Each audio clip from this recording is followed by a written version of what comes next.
Thank you. Welcome back to the meeting of the Market Surveillance Committee, the California ISO.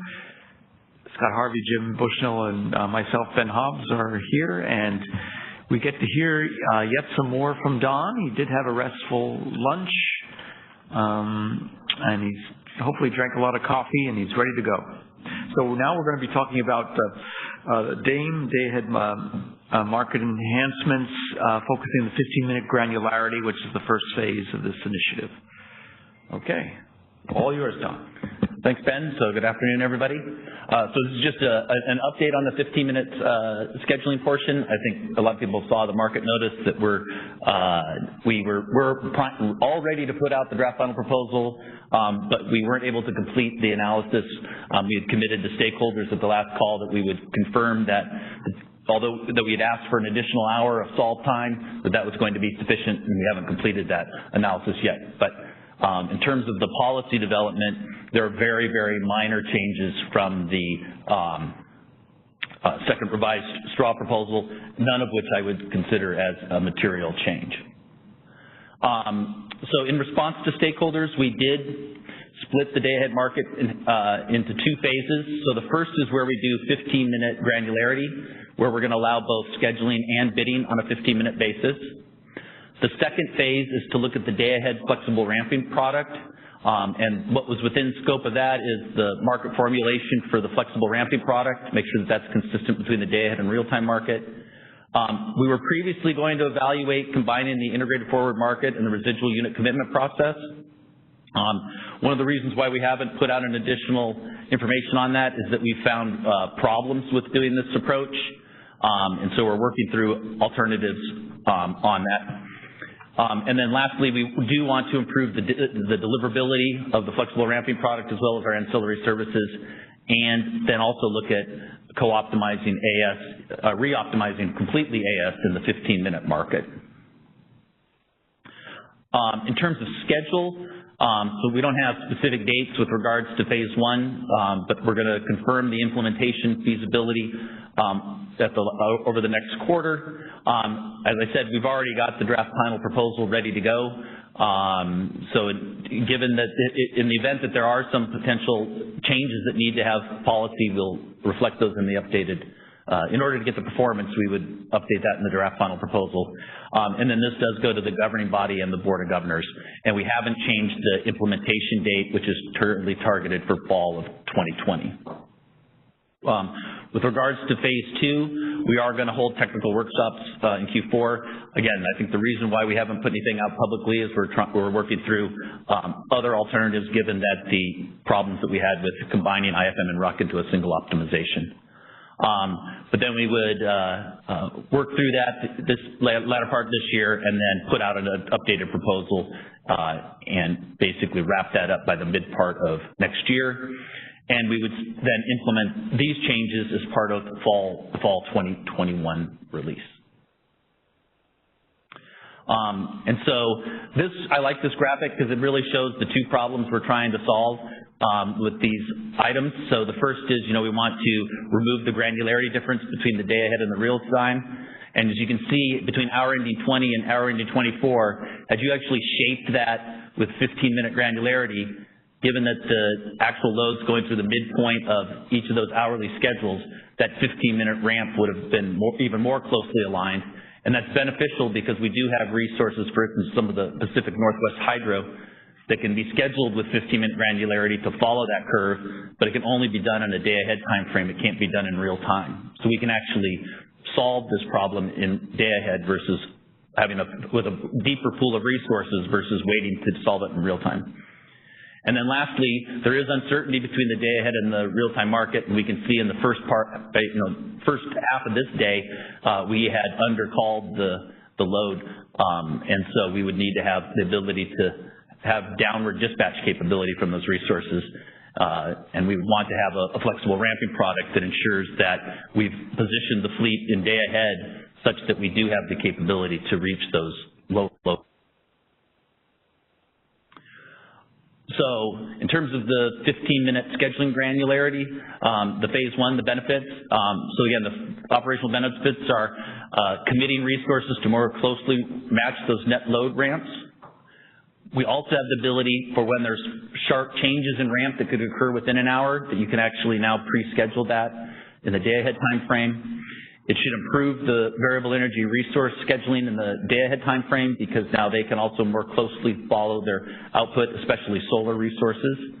And as I said before, the Pacific Northwest Hydro, if you look at California going to 100% carbon-free generation, this is an existing resource that's carbon-free that could help manage the ramp capabilities that we need as we integrate more and more renewables. Yeah, but Don, we ought to, as we try to work through the problems and with the 15-minute scheduling, we need to focus on which things we really need in order to do that.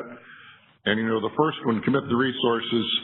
We don't have to, if a unit can be started with 8 hours notice, you don't really have to clear in the day-ahead market. We could have a process after that told it when to stop, was stuck, that looked ahead further in time, that could also solve that. And the changes in ramp during the hour, if the unit's online, we can manage that in RTD and RTC.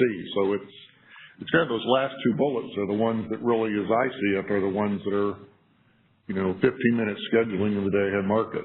And no, and I think you highlight some of the areas that you'd want to look into given the performance issues in terms of hitting the solve time, that you're exactly right. Getting scheduling for the Pacific Northwest would be a higher priority than committing intra-hour long start resources, for example.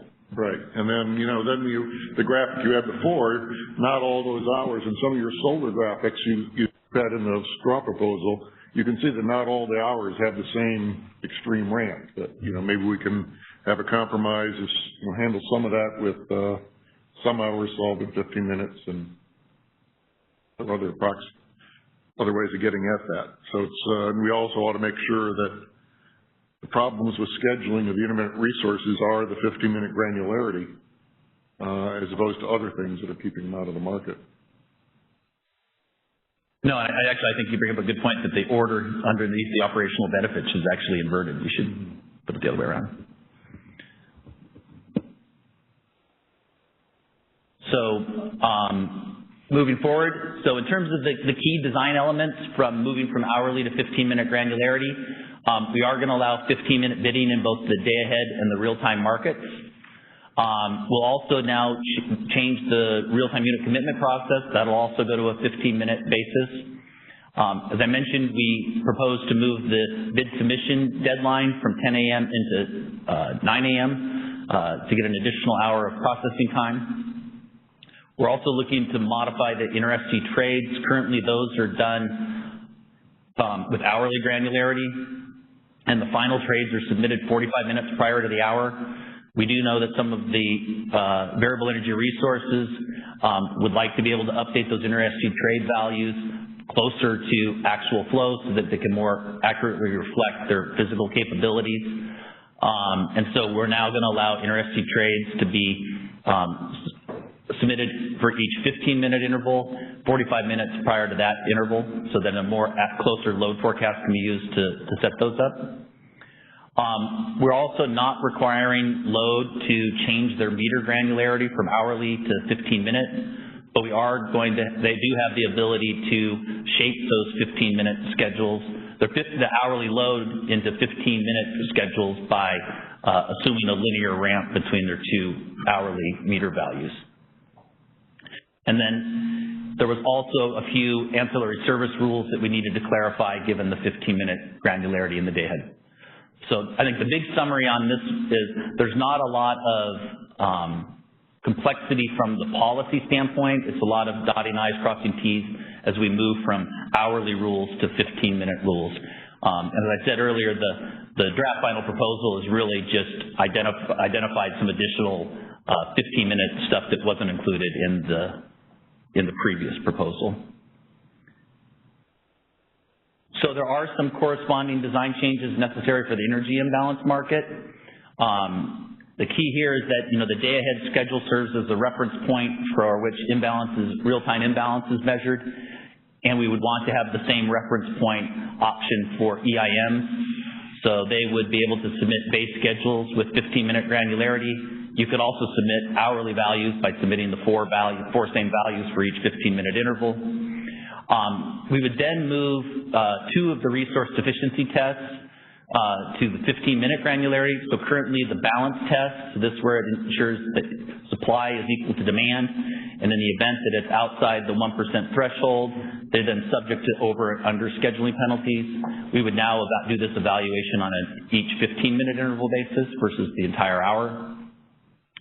And then we also have the capacity test, where we ensure that there's sufficient bids to cover the net load forecast for a given over a given hour. This would then just do the same test to do, are there sufficient 15-minute bids submitted for each interval to allow the BAA to clear individually. So the EIM changes, again, too, are relatively straightforward. It's making sure that the base schedules correspond to the ISO day-ahead schedules as we. So on my last slide, so we are working to confirm the implementation feasibility of the 15-minute scheduling. We are going to continue to evaluate implementation approaches in Q4, and we held posting that draft final proposal in case there are policy clarifications that we need. So namely around some of those unit commitment decisions to decrease the number of and the complexity of the day-ahead optimization. So with that, I'd be happy to answer any questions.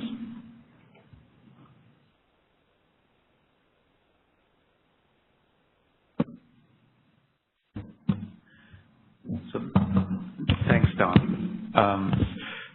So it was interesting to read the stakeholder comments on this, and there were some particular issues that were raised that I wasn't sure how the ISO decided whether or not to do certain things on them, and I just wanted to give you a chance to comment on those. So there are about 4 of them here, and go pretty quickly. So Idaho Power and Nevada Energy, at least one other folks complained that the deadband at 1% for the ramp sufficiency test it's kind of tight, and they're afraid they'd too easily run afoul of that. Is there a rationale for 1% deadband versus some other?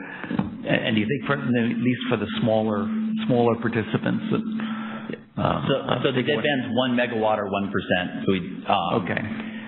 And the way we chose the 1% is, if you look at the over-under scheduling penalties, we wanted to find something that had existing sort of precedent, because we're able to put this threshold in through a BPM change versus having to make tariff changes on it. So we wanted to be consistent with what I would consider the play or the error rate that we have in an existing test, to be consistent with that. So the over-under scheduling test, if you're within 1%, you passed. And so you don't have to be perfect. And so we're saying the same thing on the ramping test. If you're within 100%, you don't have to be 1%, you don't have to be perfect. It's something that's configurable. We can continue to look at it. But again, I think the key there is that we had existing sort of precedent and policy about the precision on other tests within the resource sufficiency evaluation, and we wanted to be consistent with that. So if it turns out that some market participants, if market participants in general keep barking their shin, the smaller ones keep barking their shin on that 1%, sort of inadvertently, or 1 megawatt, then that's something that you could easily revisit. It's just a parameter you could change. Okay, so you could reassure them. Let's see, number 2, so non-generating resources. So if I remember correctly, we have, NGRs for regulation. We have kind of 2 types of regulation. You can have batteries or flywheels provide regulation. They have to have a certain amount of storage. Remind me, what do we call that again? So that's regulation energy management. That allows a limited energy storage resources. The way to think of something with 15 minutes of storage. Okay. To basically meet the hourly requirement. And the reason they're able to meet the hourly requirement is they have to recharge. They allow the ISO through the AGC signal to maintain their state of charge, so that we can hold them at a state of charge that they could meet their regulation awards for the entire hour.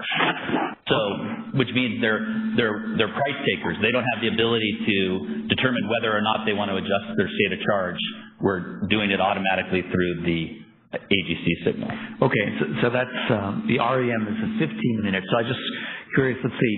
It says here that NGRs have to be capable of a 30-minute discharge to be awarded reg up, spin, or non-spin, and 30-minute to be awarded reg down.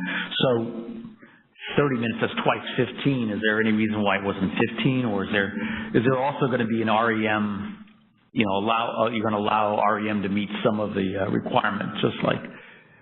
So the current requirement is that regulation up has to be sustained, your capacity, whatever capacity word you mean, has to be able to be sustained for the entire hour, because we could potentially run you at reg up the entire hour. So when we move to 50, and in the real-time market, you can be awarded regulation in a 15-minute interval, but you have to have 30 minutes of storage because it can cascade to spin and non-spin. And so the spin and non-spin requirements require that you need to have 30 minutes of duration, 30 minutes that you can sustain your output at, which gives us a chance to resolve the contingency event and then start replacing the reserves. And so one of the clarifications we're making in the draft final proposal is we don't have that need for the regulation down. So the regulation down will go to the interval basis. There's no need for the 30-minute requirement on that. I guess where I'm confused is, does REM now get left out if you got some resource that only has 15 minutes of storage and it could have provided REM? No, the REMs would still have the same requirements. They're not counting towards the spin requirement. So they only need the 15-minute duration and allow us to manage their state of charge. Okay, so it doesn't cascade up to the other ones. Okay. Let's see. There were let me clarify that. We actually don't enforce a hard constraint to do that today. We just don't count it because then you'd have two regulation products and prices. And we said that was something that we would revisit if we had a very high penetration of regulation energy management resources, which we don't.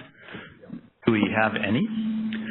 We've had them, but then they've preferred to manage the state of charge themselves because of the financial implications of letting us charge it all the time. Okay, nowhere near whatever constraint it was on the total amount, and so no reason to have two prices. Okay, so that's not a problem here.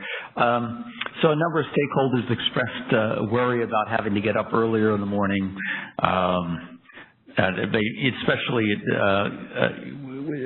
or some were concerned about having to bid at 15 minutes because they don't have the staff and so forth. So I know you're talking about moving it from 10 to 9, but can a determination on that wait until you finally know what the software needs? And presumably that's not set in stone. I would say it's not set in stone, but stakeholders, what they asked us, if you ask for an hour, don't come back and ask us for 2 after you've completed this analysis. So again, I think we're completing the analysis. We still think that we would like the additional hour, but if there was some breakthrough or something where we were solving the 15-minute granularity in the same time frame, for instance, as the day ahead, the current hourly day ahead market, I don't know why we wouldn't keep the extra hour in that case. So. Okay, you'll wait and see what happens. So, definitely in terms of forecast error and other things, it's be pretty, if it is all possible to keep the present time, that would be better. So I was sympathetic with that. Let's see. So PG&E raised an issue about possible gaming opportunities for bid cost recovery, and PG&E basically just asked for some more details on how this would work and so forth. And so it heads up to folks from DMM in the back row. I'm going to ask you in a second whether you have any thoughts on that as well. So first of all, for Don, did you have any response to what those concerns that PG&E raised about opportunities to gain bid cost recovery that might be opened up by a 15-minute granularity, and then see if DMM has anything to say? So we discussed their comment internally and couldn't identify an area where the existing rules, from an hourly standpoint, that would be broken by moving it to 15 minutes if you enforce those same rules. So we weren't able to identify any issue around that. And PG&E, I gather, was not able to identify something specific, but was expressing general worry. So anybody from DMM have anything to say? So we haven't spent time on it, but at this point we haven't seen any reason why they're particularly different games or things you would do, essentially with 96 chances instead of 24.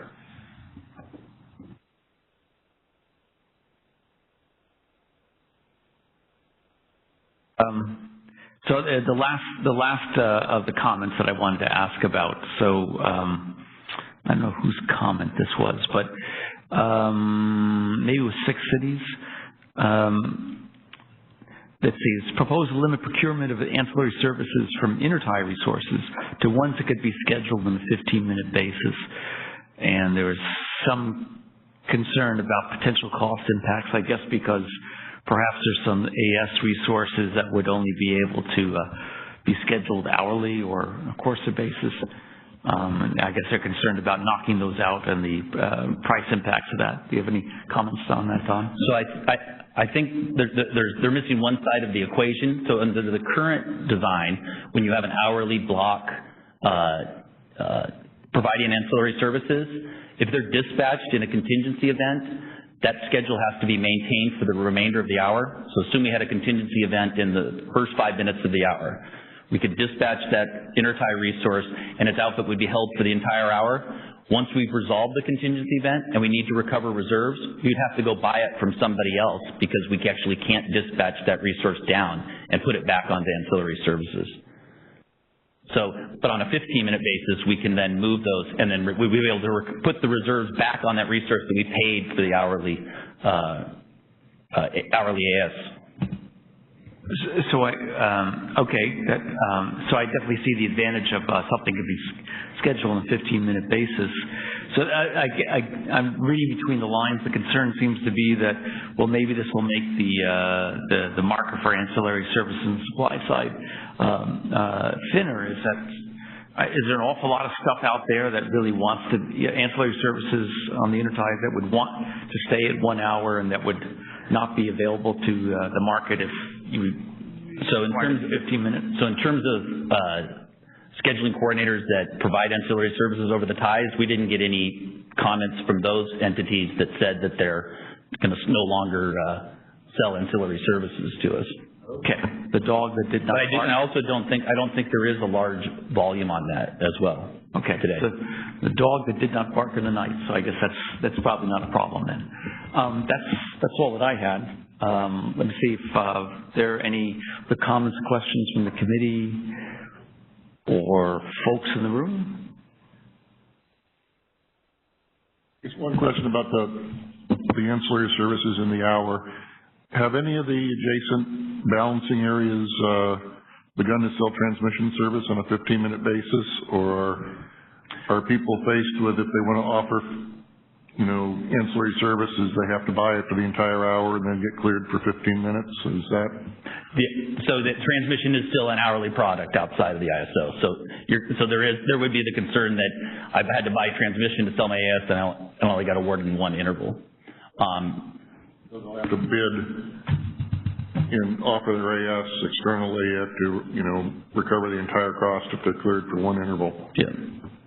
But you said we're getting very little ancillary services over the ties at this point. I thought we usually got quite a bit.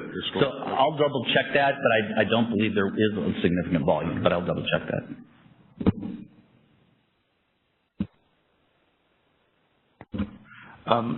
Operator, do we have anybody on the lines? No, we don't have anybody on the lines.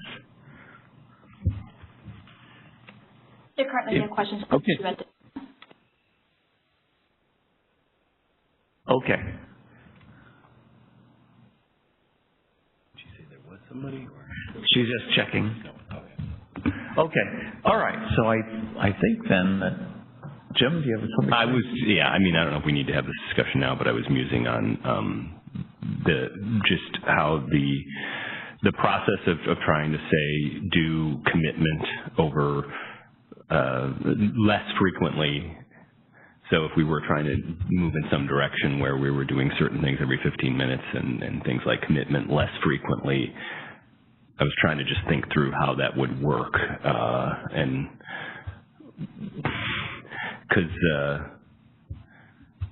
how straightforward that is, rather relative to what what just sort of repeating every 15 minutes would look like. I don't know if anybody's thought through that. I think that's the purpose of what we're going to try to accomplish in Q4, to see what the trade-offs are of those.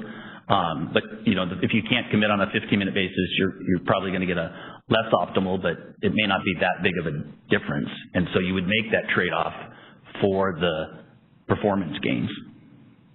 Some of the things I was thinking about is you could clear schedules in the day-ahead market on an hourly basis for some of these hours, but then you could break up the commitment and have a rule that says, okay, we're actually going to, people could submit a bid for interchange that said this is for a ramping hour, and this is a bid that can be spread out. And then you schedule it for 25 megawatts for the first interval, 75, 125, 175, and then you give them a schedule. In the settlement system, it's 15-minute schedules, but you just have a rule that if you put in this kind of bid, it's going to get converted to this, and that's what you're going to settle against in real time. And you wouldn't clear 15-minute intervals, but you could just clear 2,000 megawatts of rampable dispatch that would get converted that way in the settlement system. And then you'd only have 1 hour, and you'd have one extra side constraint, but then it would all be a settlement system. And similarly for unit commitments, you could, okay, we're going to give you an hourly schedule for the unit commitment, but in an after-the-fact process, we're going to convert that into you actually come on at 9:30, not 9 o'clock, and you won't have any schedule for the first half of the hour. Your schedule will start at 9:30, and so if it gets to be a choice of giving up other important optionality and to get the solution time, there might be things like that we could do. And my understanding of how you were describing the load with the linear slope was sounded analogous to what Scott was just describing for the. Okay. I think.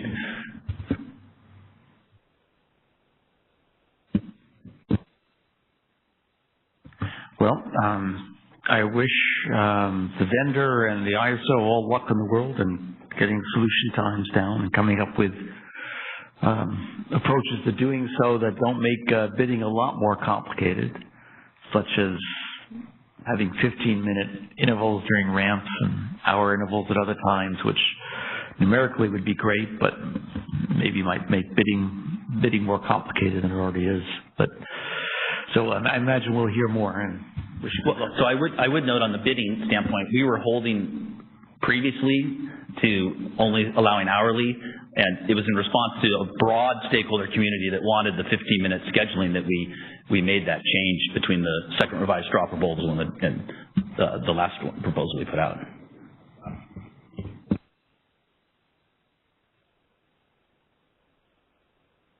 If there are no further comments, I think we can go on to the next agenda item a little bit early.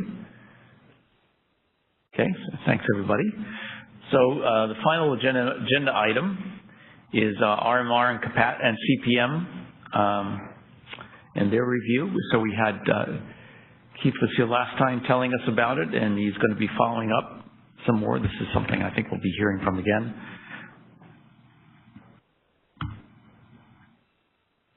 And if I understand right, this will be coming up in for up to the March board meeting, if all goes well.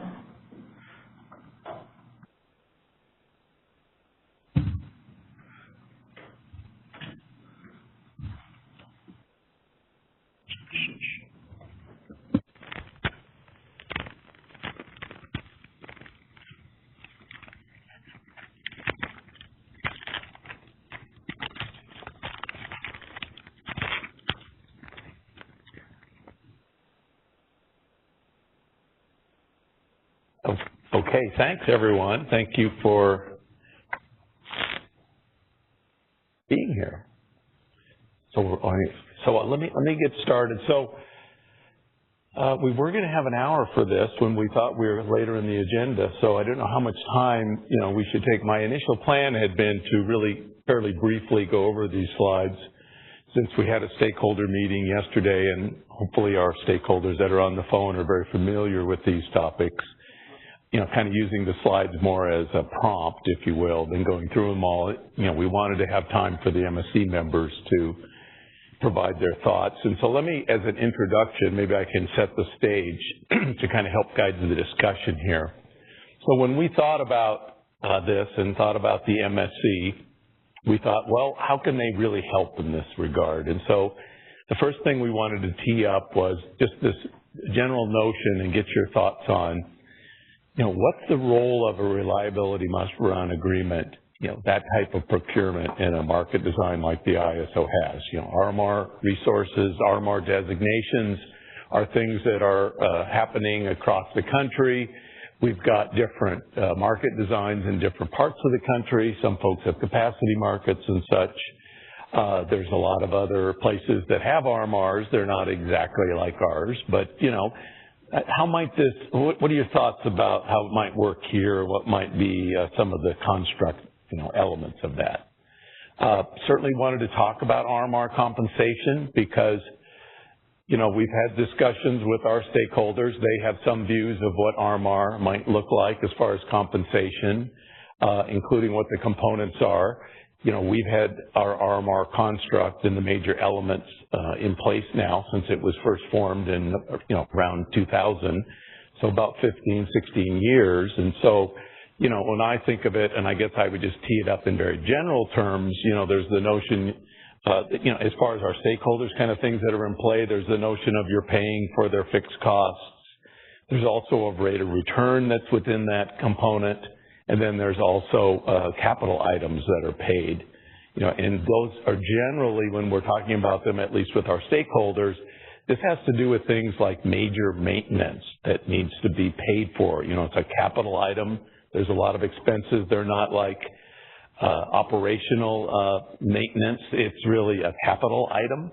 And so the question there is, our RMR construct and others in other places do recognize these and factor those into the cost of service type of compensation. So we wanted to talk with the MSC a little bit about that. And then Condition 1 and Condition 2, the ISO here, as you know, has a Condition 1 resource, which is where if the resource owner chooses to take on some amount of market risk, the ISO would not be paying its full cost of service, something less than 100%, and that the resource owner could then, for example, bid market rates, market prices in our market and earn market rents that would not be clawed back, as distinct from a Condition 2 resource, which is we're paying the full cost of service, all of those components that I'd mentioned just a moment ago, and we claw back all the market rent. So we wanted to talk a little bit about that. In the slides you can see that we've teed up, there's pros and cons to having, there's pros to having Condition 1 and 2 both. And so what we wanted to talk about really, should we think about whether or not we continue to have both Condition 1 and 2? Gabe's going to talk about the bidding rules that we have for RMR resources and what those might look like. And then lastly, one of the items that has gotten some attention over the past year is the price that is used within the competitive solicitation process under our capacity procurement mechanism. There's a soft offer cap, and resources can bid above that. We are thinking that we probably should update that because there's one item that concerns stakeholders, which we'll get into, and frankly, we think it's reasonable to think about clawing back the market revenues above the cost of service. So that's kind of the overview. Ben and the other members, do you want me to kind of run through any of these? Do you want to make? Okay. Let me try to kind of quickly go through these. Let me try to go through these kind of quickly. So what we're suggesting is we're going to continue to have both RMR and CPM procurement mechanisms. We think that they each have their own special purposes and needs and advantages, and they are not the same, even though it may seem to some stakeholders that they may be similar. They may think that, but they're different. And what we're trying to craft here is a clearer picture for our stakeholders of when we use RMR and when we use CPM. And so in a nutshell, what we're trying to say at a high level, the CPM is more of a market-based, uses a competitive solicitation. It's used it's intended to be used where we have some type of competition, in other words, there's more than one resource that can provide the service. There's bids in a competitive solicitation, and that's really to backstop the RA program. And there's, several different authorities, if you will, or ways that you can use the CPM that are listed in a slide I have later. And that's different than RMR in the sense that RMR is really something that we're trying to use to address resource retirements. That's predominantly how it occurs, that there's a resource on the system that just has to be there. And for example, it may say, I'm going to retire. So when resources come to the ISO and they have a relationship with us over a number of years, at some point the resource may say, I am planning to retire. When that happens, we do a study to make sure that the resource, if it does retire and is no longer there, that we can still reliably operate the grid. If we can, they're allowed to retire. If they can't for some reason, there may be a need to keep them on the system for some number of months or years till we can reconfigure the system so they can retire. RMR compensation, we believe the appropriate avenue here is full cost of service. That's because the procurement is mandatory.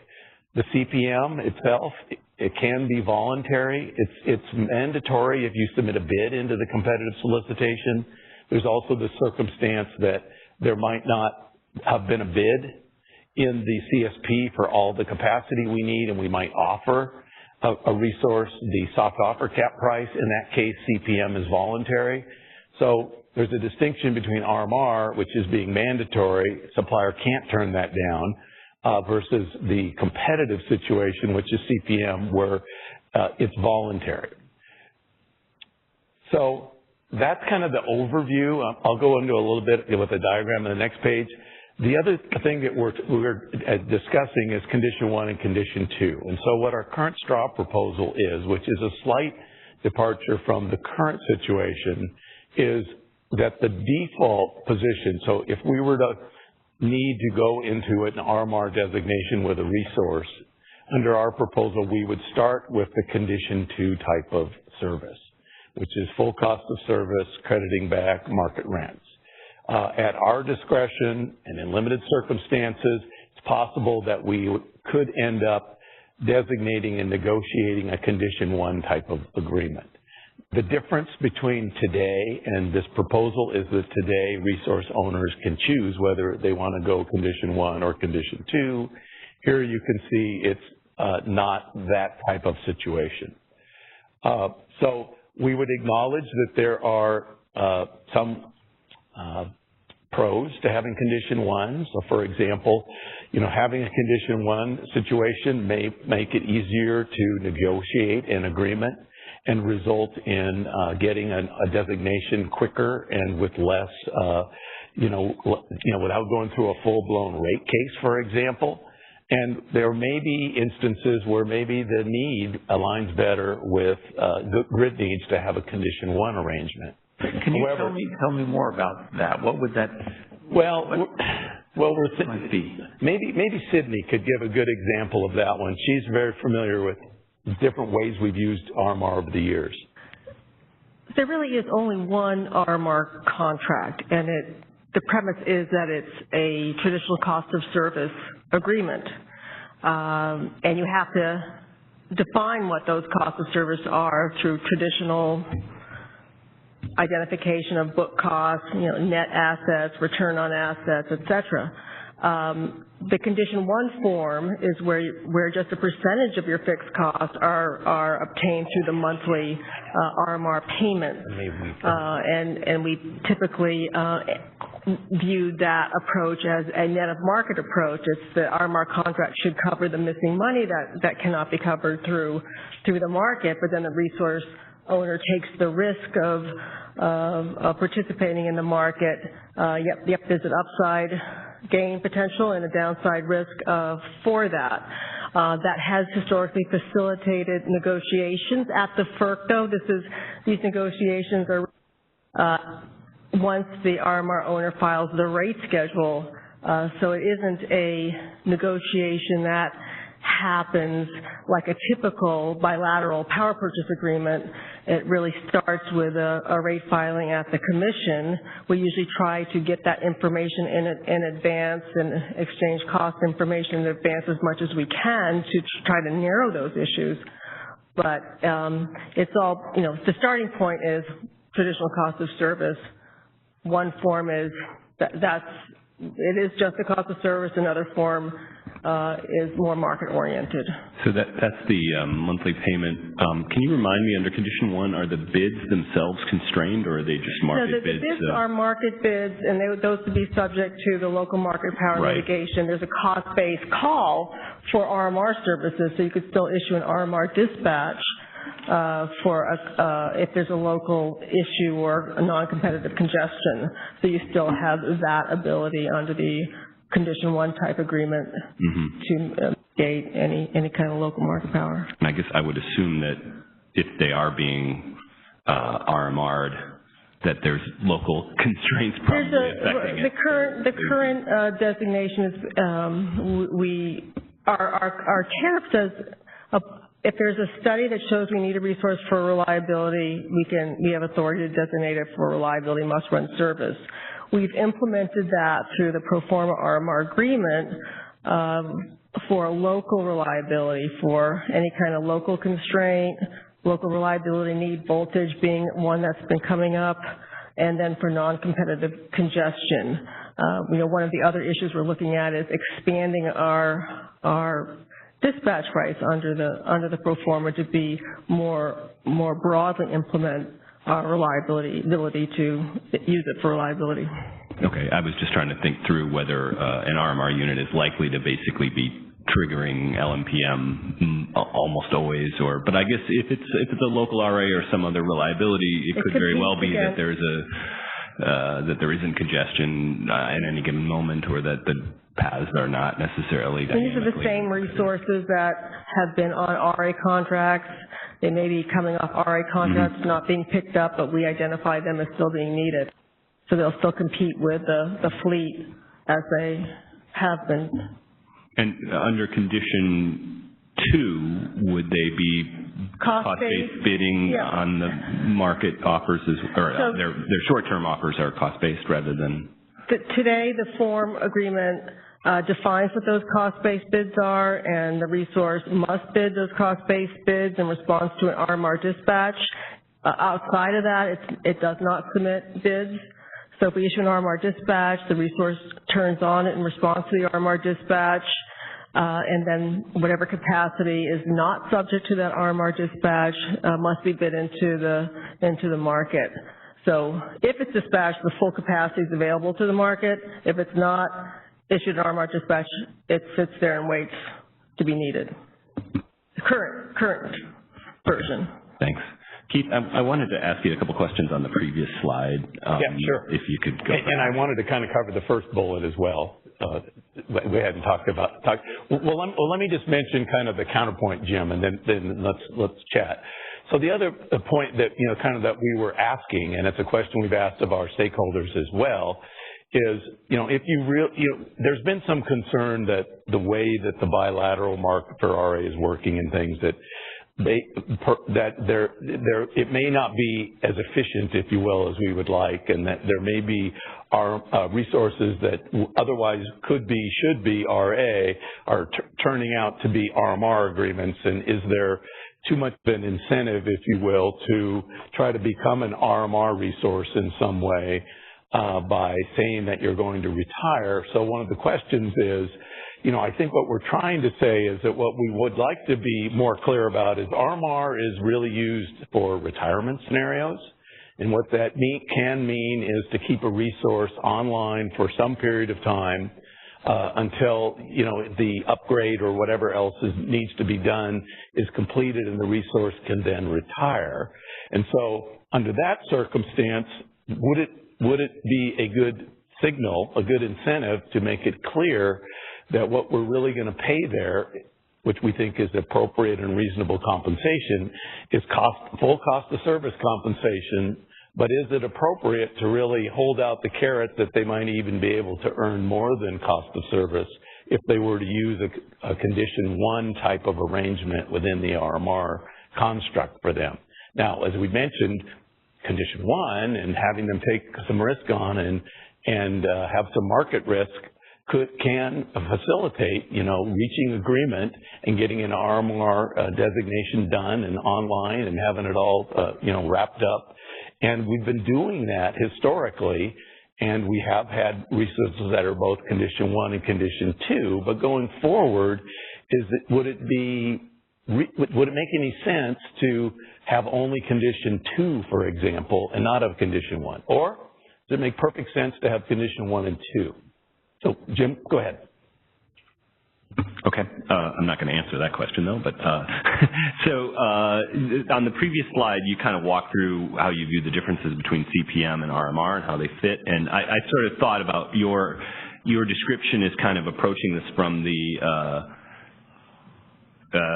back one. So this would be slide 4 or slide 3 from the supplier side. And I just wanted to sort of walk through what you think is going on the demand side in these scenarios, because the way I think of there being a shortfall coming out of RA or a gap that would necessitate some further step would be I can think of 3 sort of channels. One is that the RA process itself is too coarse in defining its needs, so that like a local RA area is still too big, is geographically or in terms of some other type of reliability requirement. It might be voltage or something like that. And so people are following the rules of RA, but there's still a reliability sort of gap left just because of the way the RA structure is set up. So that would be one. Another would be that just some LSE falls down on the job or something and just doesn't buy enough, I guess. Which I guess doesn't really happen in the day-ahead process is my understanding, or maybe it does. And then I guess in the monthly process, it would be just that maybe there's a forecast that comes in much higher than what people anticipated, or some kind of unit outage or something that happens where there's a necessity to procure something.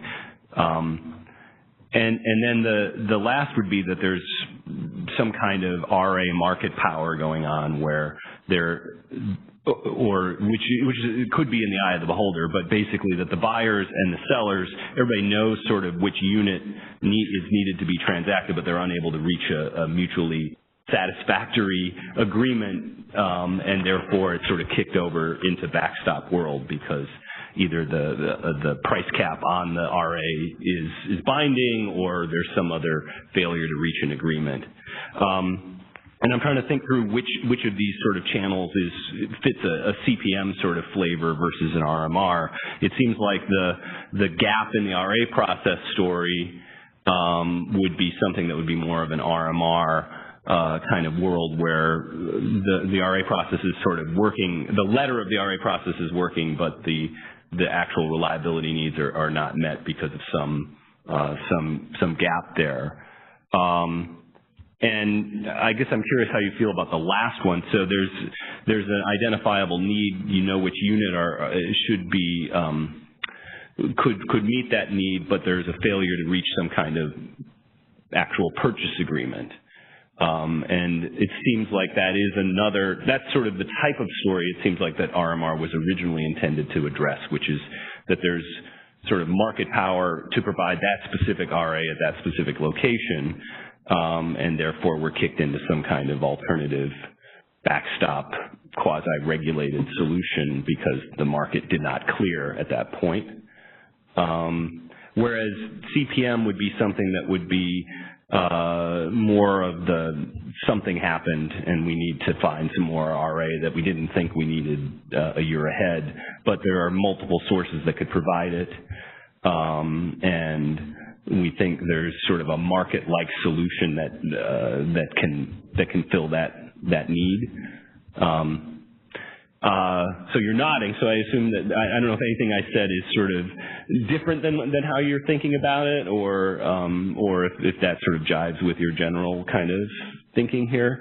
And I guess maybe later we'll talk about sort of the role of RMR as a kind of market power, how it interacts with market power. And I guess to the extent I see it interacting, it is this sort of notion that there is a limited number of resources, or maybe only one, that can provide RA in that specific location, and that the price they want to charge is unacceptable to the policy process in some way or another, and therefore we're kicked into a cost of service sort of solution. So I don't know, is that any thoughts or reactions to that kind of characterization of how we end up needing to backstop one? I guess another way to put it is, why a unit that's threatening to retire, why is it that somebody didn't offer them an RA contract, or an RA contract that's enough to keep them from retiring? So Jim, I'll answer. Let me start by answering it this way: that I think that you've hit the nail on the head of an issue that we and our stakeholders are discussing. Some of our stakeholders are troubled about, because they too have suggested that it seems like RMR has a distinct use, like we've discussed, about retirement, that you use it in retirement situations as I've described. But what do you do about the situation where there's market power of a resource and it hasn't been picked up, just as you said, through the RA process? Is that an RMR function? What we're trying to do is to funnel, is a couple things, to try to improve the RA program, because there's an RA proceeding underway at the PUC to make the RA program work better, including multi-year procurements, so these resources, one of the reasons they might not be getting picked up, Jim, is, a one-year RA deal, which a lot of them are experiencing now, isn't enough, and they need some other type of procurement, because 1 year at a time doesn't do enough. We're hopeful that going forward, if there's multi-year procurement, certainly should have a lot less units that are in the circumstance where they haven't been picked up by RA, and they fit that scenario you described where nobody bought them and we need them and maybe they don't want to retire. But the other real question out there is, well, what do you do with units that maybe because of their cost structure, nobody buys them, but they come over to the ISO and they hold out for an RMR, and there's concern that the RMR is too readily available in that circumstance. So what we're trying to do is to design CPM and make it clear that the CPM price is something that can be used, and we have designations up to a year at a time, and our proposal for, the ability of a resource that does have higher costs to also bid in above the CPM soft offer cap and get up to a year designation so that they could be designated. But you're right, we still do have this place where there could be some units that maybe they don't want to retire per se right now, but they're going to perhaps have to because they're not being picked up by the RA program. And so what do you do about those? And what we're trying to do in this slide that I've presented here with the diagram is we're trying to be more clear that there is a bar to go to become an RMR unit, and that it's really providing formal written notice that unless something changes, unless we're procured, we're going to retire at a certain date. And so that would trigger a study like we talked about earlier when resources say they're going to retire. And if that resource was critical to the system, and that's the key thing, it can't be just one among many that could do it, but if it was critical, we would offer it in RMR. I mean, the way I think about it is a little bit different, that you've got a resource that been in the market for some years, you didn't expect it to retire, suddenly it retires. And the economics change. We see that all the time in the East nuclear plants, that it was assumed that was going to be there till the end of the time. Coal generation was assumed it was going to be there till the end of the time. All the transmission and security analysis, everything the way the grid is designed, assumed that plant would be there. Gas prices fall, environmental costs change, the plant shuts down. You can't operate the grid without that unit. It has market power until you build the transmission upgrade. It's not economic to keep that thing in service in the long run because the transmission upgrade is cheaper, because now its economics are crappy. The coal unit was viable when it was earning, $20 million of its going forward costs in the energy market. but you'd never keep that coal unit around to provide voltage support or whatever it is. So you got a situation, yes, you can't make the transmission upgrade in 30 days, so that unit's got market power until you make the transmission upgrade. So you cap the market power with a RMR agreement that pays its cost of service and doesn't let it get, what the maximum you'd pay to keep the grid from going down. But I think it isn't a long-run solution. The point is it's not economic, and it isn't necessarily a failure of the RA process in terms of people not coming together. It shouldn't stay there in the long run. The optimal solution is to replace it with a transmission upgrade, but that takes time, and the world changed too fast for us to anticipate that. So, that's not quite what you were talking about, and there I think that, it sort of holds together that, if we'd seen this coming 10 years ago, people would have contracted around it, or we would have made the upgrade, but we didn't see it, Well, I don't think it's necessarily inconsistent with what I was saying, because taking that scenario, if, let's say the coal plant retires, but it's needed for grid reliability, if the RA process had actually defined that specific reliability need, and the RA process was sort of enforced with no price caps, then there would have been a need to pay that plant if it was truly the only solution. But we wouldn't want to, because this is real. Yeah, no, there's a market power issue. No, the real solution is well, wouldn't the... That's why I distinguish between, I think the RA failure is if it's more expensive to build the transmission upgrade than to keep the plant running, and our RA process doesn't keep the plant running. But wouldn't as opposed to the better solution is to let the plant retire and make the transmission upgrade. But wouldn't the annual RA process just pay that unit up until the point the new transmission kicks in, and then the payments to that unit stop? Well, there wouldn't be, I don't know if it's triggered if you just kept paying the unit. That's... Oh, okay. So there's some interaction here with the replacement process too. Yeah, I suppose. But yeah, I'll have to think about that. I guess as far as like it being the only unit that can provide a service, or the idea of holding out for an RMR, it seems like the ability to hold out for an RMR is predicated on the assumption that there isn't much competition or any competition, or else you wouldn't be able to do it. In which case it is sort of a monopoly product that you do need to regulate. So I'm not sure if the holdout for an RMR sort of story is an argument against paying a cost-based rate at all.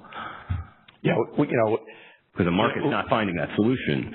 Well, and we've heard some, comments from some of our stakeholders who view RMR as a problem in the sense that it's excessive compensation for someone who has market power. However, we would say that it's the kind of compensation that is paid. It is the mitigation, the payment cost of service is the mitigation, the market power mitigation, and that's all you're getting, and that's not a huge amount of money, if you will. They're not getting, excessive market returns in that circumstance. They're being regulated down to a cost of service which recognizes their market power.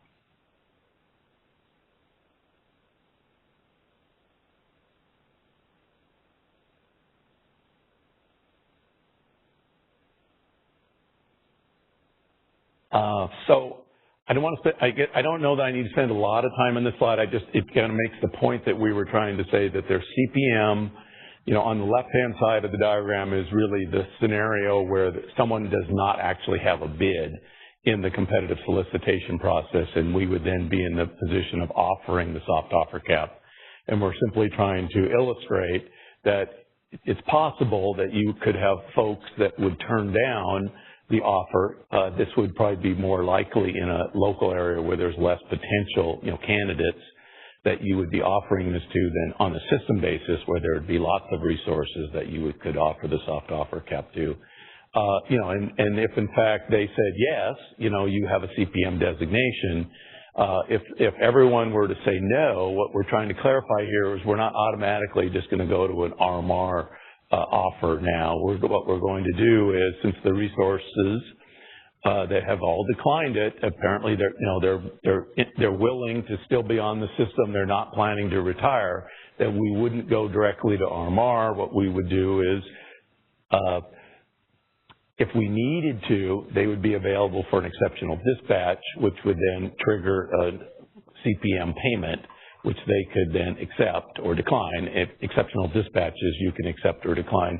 You have to immediately respond to them, but you don't have to be under the CPM obligation for the full term if you choose something like supplemental revenue. So what we're suggesting is, again, trying to tighten up the distinction between CPM and RMR is that if a unit then did in fact say, well, since I'm not being picked up either in RA or CPM, it looks like I might be retiring then, I'm planning to retire now, they could submit a formal notice to the ISO, and then we could explore the RMR route if the study showed that we really had to have that unit.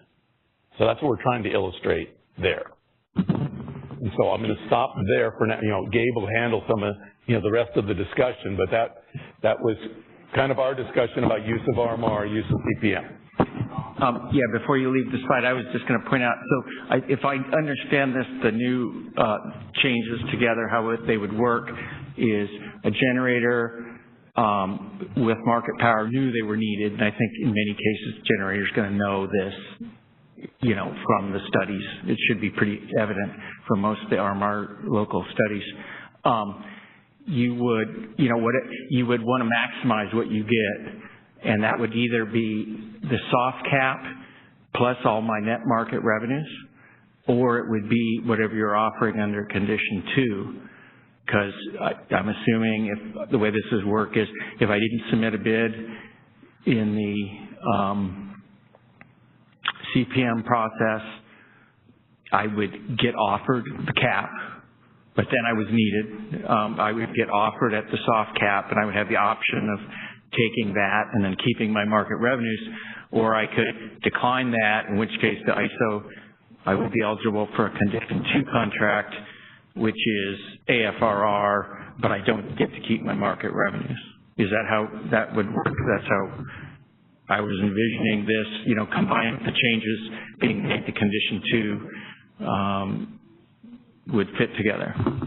That's correct, Eric. I think at a high level, that's what we're suggesting. I guess the only nuances I would tease out of that is, as you said, they could be eligible for a condition 2.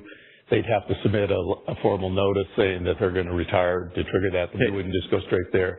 And then, because I know this is a point with DMM, yes, and what we would, if they were over an RMR world as far as compensation, you called it AFRR, that's in our view, that's compensation that has us paying their fixed costs.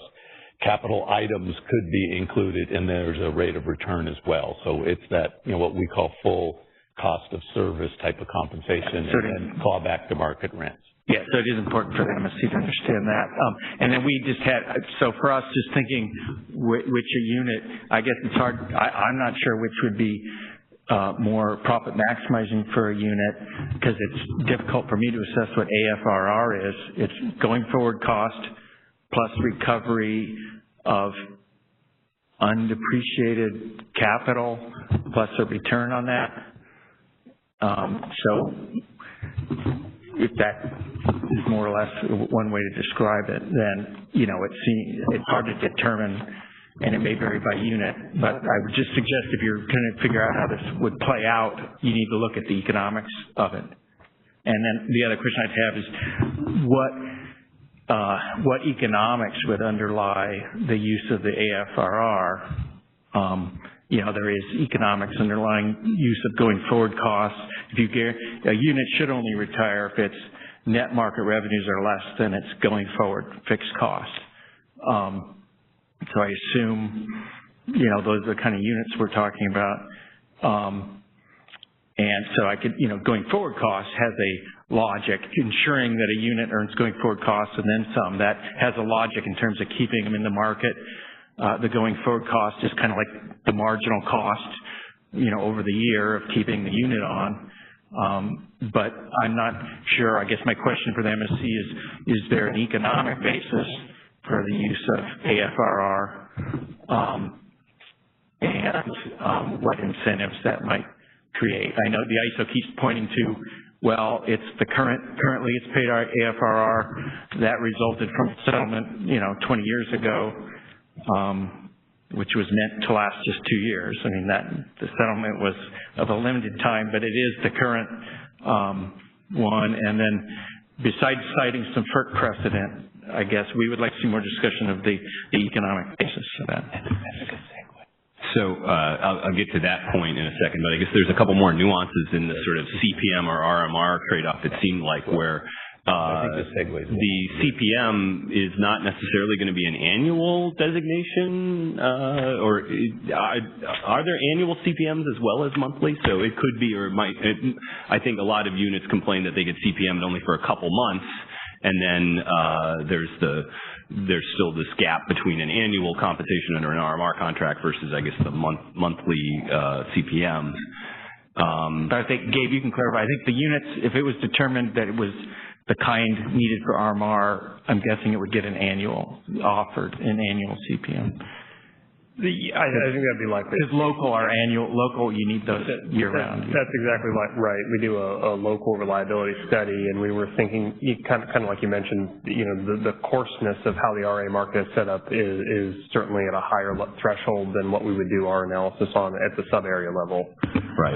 So if we do find deficiencies in the sub-area level, we can procure at the beginning of the year for an annual period for CPM.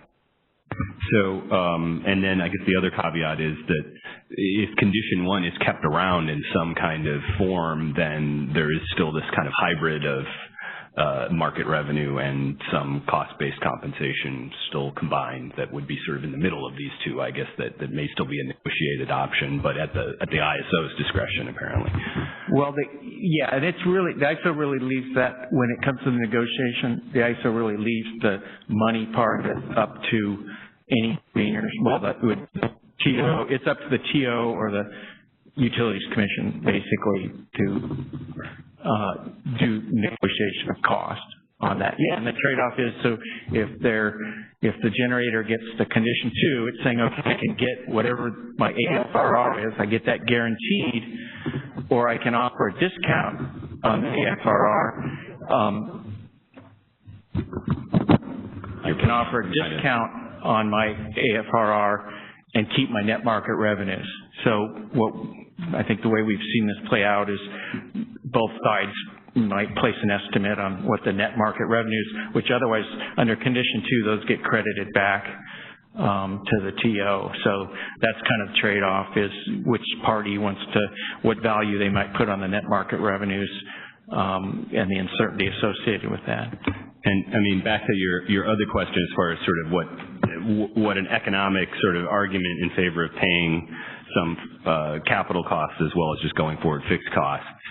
I sort of see this as a short run versus long run kind of dynamic of, there's always kind of the temptation in the short run of just paying. There's going to be some solution maybe between those two amounts that could be settled upon. But if there's a hold up problem element here, where if you ever expect to need resources under this form and they don't think they're in an environment in which their capital costs are going to allow to be recovered, do we start to worry about investments happening if there's some uncertainty about the long run ability to recover those costs? And so that's it's the classic case of, if you cut the compensation in the short run, are you deterring investment that we somehow are going to be counting on? And I guess you could make the argument that, we're never going to need investments like this or something, but that is sort of the argument in terms of trying to support long run full average cost as opposed to just the going forward increment, as far as I can see. I had a couple other questions about this. In terms of the condition 1 versus condition 2 and the net market revenues, is this just a matter of differences in expectations about market revenues, or does it have to do with the characteristics of the resource and how important how well the resource is managed and operated? Because there is a downside on the condition 2 and 1, if it's run crappily and the ratepayers actually end up paying more because they don't maximize the availability of the unit, as opposed to, or it's a energy limited unit and they don't manage the use of it across the year well. Is that part of the distinction, or is it just purely a matter of, differences of expectation about the energy market? If I may quickly add, the last MSC meeting, we spent a lot of time, talking about storage as a transmission asset and the importance of incentives to operate it efficiently when it's a market asset. So it's kind of funny we're not talking about those same issues in this context.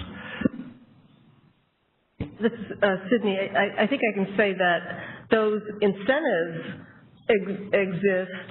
I don't think it's played into the negotiations so much.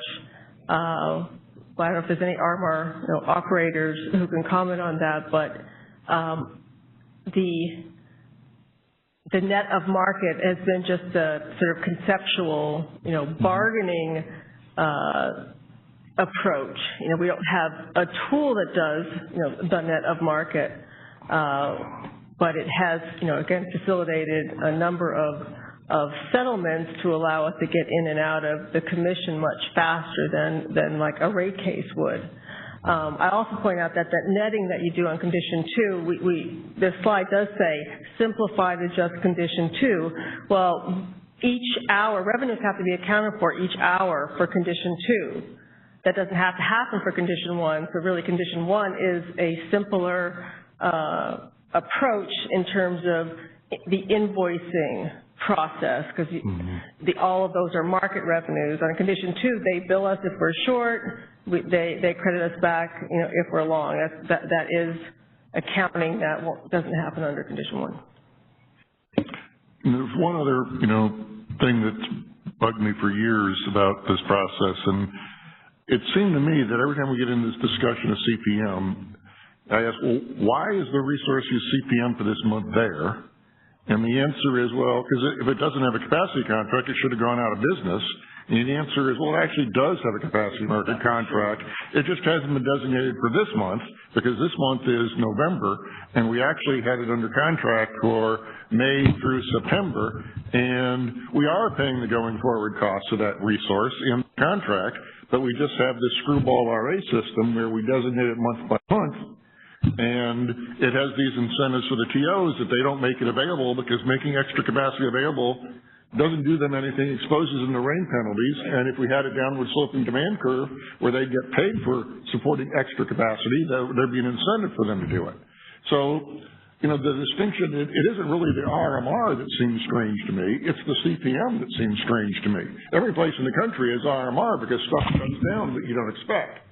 But the CPM that you are paying the going forward costs of the unit, and then you have to pay extra in the particular month in order to have it available.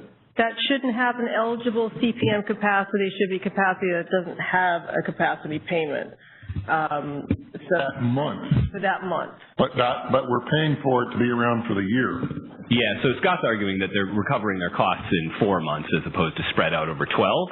But I thought there were also circumstances where you might have actually been under some kind of multi-month contract, and the utility or the load serving entity chooses not to show that resource because they're worried about rain penalties, and that at least units have been exceptionally dispatched. And I thought they had been CPM'd in that circumstance as well. They get a CPM offer. Not a CPM designation. So if exception dispatch a resource, it has to comply with exceptional dispatch. It triggers a CPM offer. Those offers are only supposed to go to resources that don't have a capacity payment. So if an offer goes out and they have a capacity payment for that month, that should be like a false positive. I can't be sure that works, perfectly, but those should be declined or retracted if it turns out that they do have an RA contract, but they're not being shown. So if it's declined, they just continue to be exceptionally dispatched? Yes. No, it wouldn't get showed as RA if it's not.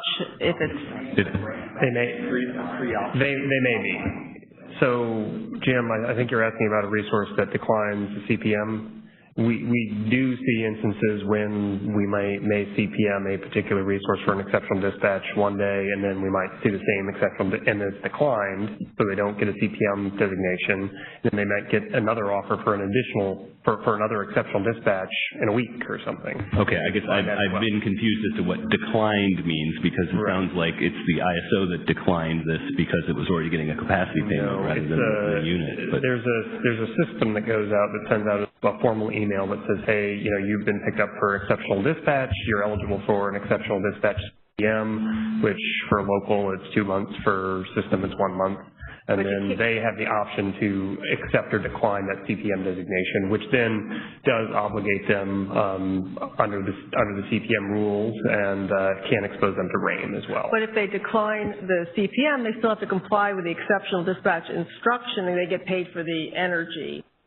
But it doesn't become an RA resource unless it accepts the CPM designation. okay, I agree with Scott that this all seems a little suboptimal. I think Brian. Yeah, Scott, that was a beautiful speech, but it's 24 hours too late. I wish you'd given that speech when you were having this conversation. Well, actually, it's probably 14 years too late, because we've adopted an RA program design because the theory was that monthly segmenting would save money. I don't know where the empirical evidence is around that. I think we have somebody on the phones, right? So before we go on the phones, I just wanted to ask about the point whether, which I mentioned before, about incentives to operate efficiently, whether manage your limited energy or keep the heat rates down, give some incentive to stay in the office late to keep the unit running more efficiently. Is that a reason to keep around condition one? I think a priori, I think it would be. If we believe it for SADA, for storage as a transmission asset, we should believe it for RMR. But the flip side of that is that then they also are free to submit market bids, and may, to the extent the LMPM isn't binding, if we think LMPM is not capturing all market power, we're covering some going forward costs, and then there may be inefficiencies that creep back in from above cost market bids.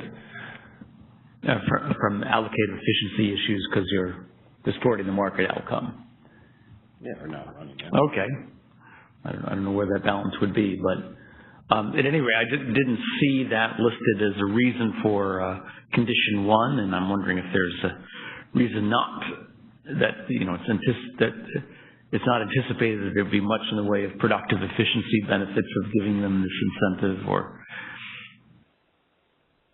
I'm wondering how efficiently RMR units have been run in the past. Have there been egregious cases of condition two type units just being obviously run very badly, and they need such an incentive? The one RMR unit we had for the last decade was one that had incredible energy and start limits on it, but I don't really know. Sorry, Sydney? We've had the Dynegy Oakland facility on it for many years. I think some of their, I'm not thinking I'm free to disclose their data, but we could provide that to you. We should go to the person who's been very patient on the phones. So if she or he hasn't given up. Jimmy? Operator? Yes, there's one question in the queue. Caller, please go ahead. Sure, this is Michelle Quito. I'll try to be sort of fast, but something came up after the meeting that I realized. So first, I'd just like to note that market power is an issue. So if you look at the San Diego local area, basically the LCR, the local capacity requirement, is 4,000, and the number of resources in the area is 4,000. So I just want to tell you how constrained some of these local areas are. So the other point I'd like to make is that, hey Keith, with regard to the CPM, you guys have changed the compensation now, right, to be RMR-like. So now the compensation is full cost recovery with clawback of revenues. Is that correct? For above the soft offer cap, right?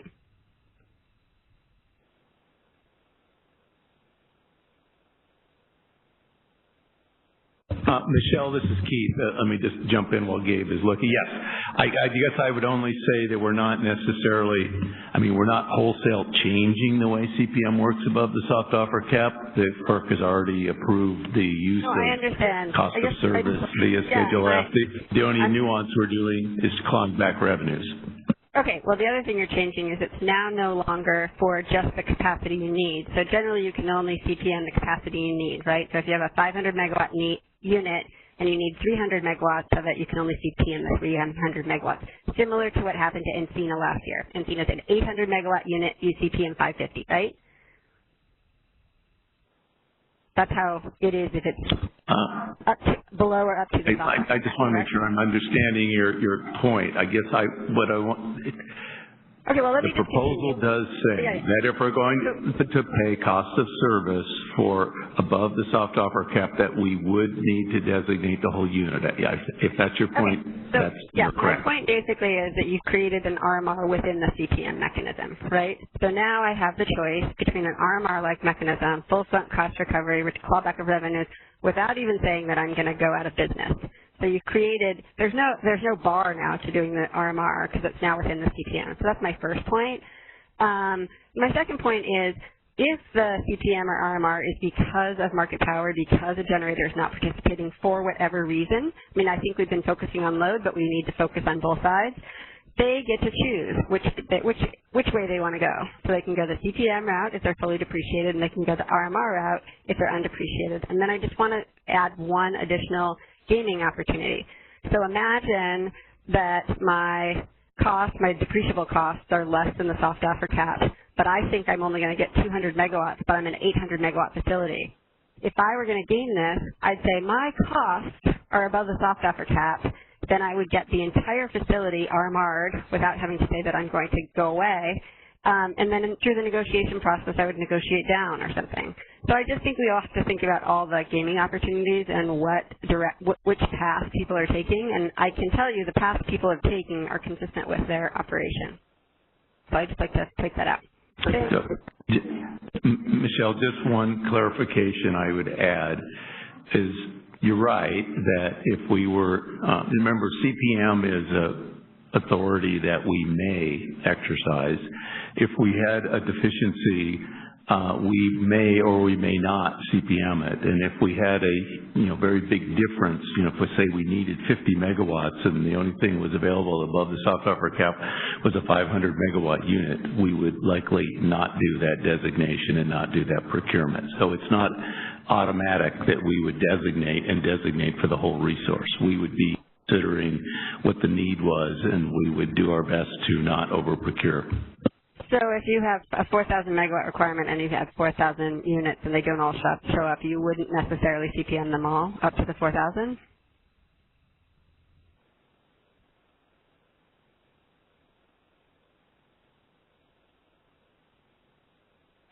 I would say that we would do it like we're currently doing our year-ahead local RA showings and validations, and that if we are, try to make sure that we go into the year with all of the RA showing capacity in place, but it's possible that we might not procure all the way up to 4,000 megawatts. We might have some small amount less than that. Okay. And then the other thing is I would just say to have within a competitive solicitation process full sunk cost recovery choice seems odd to me. So I feel like if it's retirement, I get that you go for sunk cost recovery, you say no, but I also think that the threshold for demonstrating retirement has to be higher than I'm going to go away for 6 months or 3 months. So that's my first point. And my second point is if it's trying to mimic the competitive solicitation process, I guess that FERC said it going forward fixed cost for a reason. So to have within the CPM some mechanism that sort of switches between going forward fixed cost and full sunk cost recovery is odd in my mind. So, thanks. Thanks, Michelle. I had one just before you leave and this is more for the MSC to think about this. So when you do talk about the capital cost, let's say you are going to allow some recovery of capital costs. Let's say you have an older plant that's going to retire, it may be 20, 30 years old. but then let's say it gets resold for $150 million. What is the capital? What should be the basis? What's the basis if you say this is, if you're looking at long-term investment signals or whatever criteria you're using, what basis would you recommend for determining, the amount of fixed cost that should be eligible for cost recovery? Is it based on what's been depreciated tax-wise over its history? Is it what's actually been recovered over its history? Or is it a recent, capital acquisition cost? So. I think one place you might be going there is that there's a circularity in that what you're willing to sell it for depends on what you might think you might be able to get from an RMR, and so. So there is precedent that you're not entitled to your acquisition cost, so it looks to the book value. That's what would show up in the RMR, and the capital additions would be for new investment that the resource would need to maintain reliable operations. So that issue was resolved 20 years ago. There.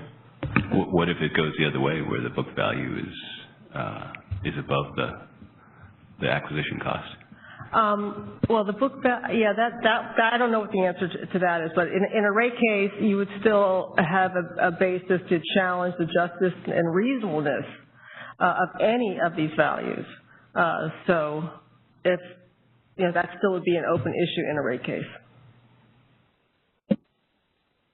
There's something I'm missing about the book value. So from a financial accounting point of view, the book value is the acquisition cost. That's what you... Well, that wouldn't be eligible. There's FERC precedent that does not reset what you get in a cost of service. So book value for the purpose of rate setting might be different than the book value for the purpose of taxes and so forth. And so the book value for the purpose of rate setting might be based on the original construction date and the depreciation from that point, no matter what it was sold. Right.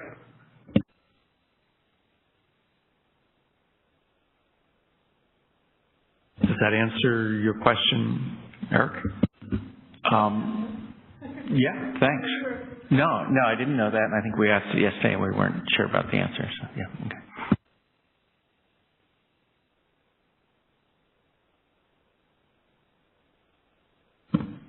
Okay, go ahead to the next slide here. So one of the things that switching over here to think about reliability must run or RMR resources, one of the things that we've specified in our pro forma tariff and we've discussed here is that RMR resources, Condition 2 resources do get the full cost of service. Full cost of service includes payment for new capital additions that are required. It also includes a rate of return on net investment. The rate of return currently specified in the pro forma, and this again was specified when the pro forma was initially struck back in 2000, is a 12.25% rate. I think last time we were here at the MSC, we sort of offered a menu of 6 different potential avenues that we could think about updating this, including some that would be fairly laborious on either the ISO or market participants who are applying for RMRs, where perhaps a independent contractor would be consulted with to sort of set up a zone of reasonableness and then argue for a particular rate in that zone of reasonableness. In the case of the ISO, that could be a number that may be revisited every so many years, or in the case of a particular RMR resource, it might be the specific number for that agreement. And we acknowledge that process could be fairly capital intensive and time intensive to put that up for every RMR agreement in the case of the resources, or even for the ISO to do every so many years. We also put together some proposals of potentially pegging this rate to a rate that moved around, perhaps like a T-note or something like that, or maybe the FERC rate of return. But I think ultimately sort of the direction that and we did get some stakeholder feedback on this, and it was a little bit varied and I don't think it had a clear direction.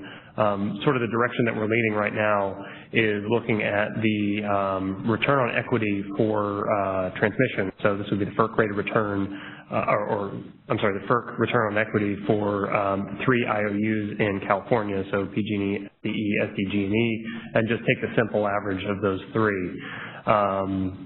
Obviously, there could be some limitations to this calculation, but we do feel like that these are rates that are being used for these entities that are in California right now, and they may be, somewhat applicable to these types of agreements as well. Is this a pre-tax rate or an after-tax rate? That's a great question. The 12.25% currently in the pro forma specifies that it's a pre-tax tax rate, and we would want to keep all the language in the pro forma so it continued to be a pre-tax tax rate. We've heard from stakeholders that that's considerably easier to apply because you don't have to sort of look at a debt to equity ratio and then back out tax rates and that sort of thing. So we would keep that the same. So theoretically what we'd be doing is taking the simple average and plugging it into the tariff where it says, the pre-tax rate would be blank. And then I think we'd maintain some sort of a mechanism where we look at this perhaps every 4 years. So it's similar to the CPM soft offer cap. And then we could evaluate whether or not these rates need to be updated at that time.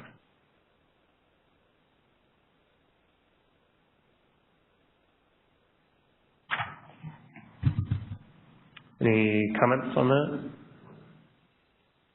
That's where we're at right now, but we're certainly still soliciting feedback and interested to hear what folks have to think about it.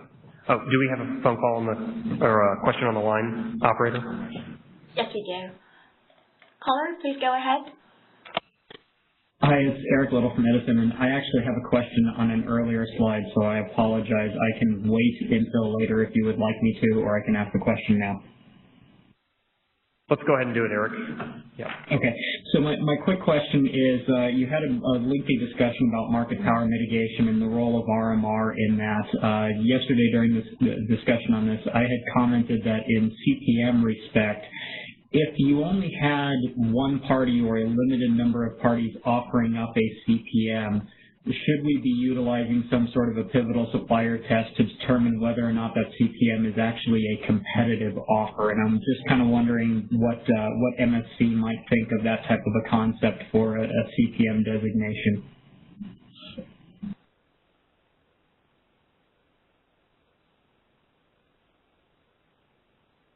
Yeah, I mean, that would be consistent with what we were talking about, having some kind of test of whether they have market power, and if they have market power, then they're capped at, the RMR rate and a regulatory rate of return. Okay, thank you. Sorry to take you backwards in your agenda. Other, Eastern ISOs have tests of various sorts like that. I mean, BJM is a 3 pivotal supplier test. I think New York is a 1 pivotal supplier test in Zone J for capacity market power.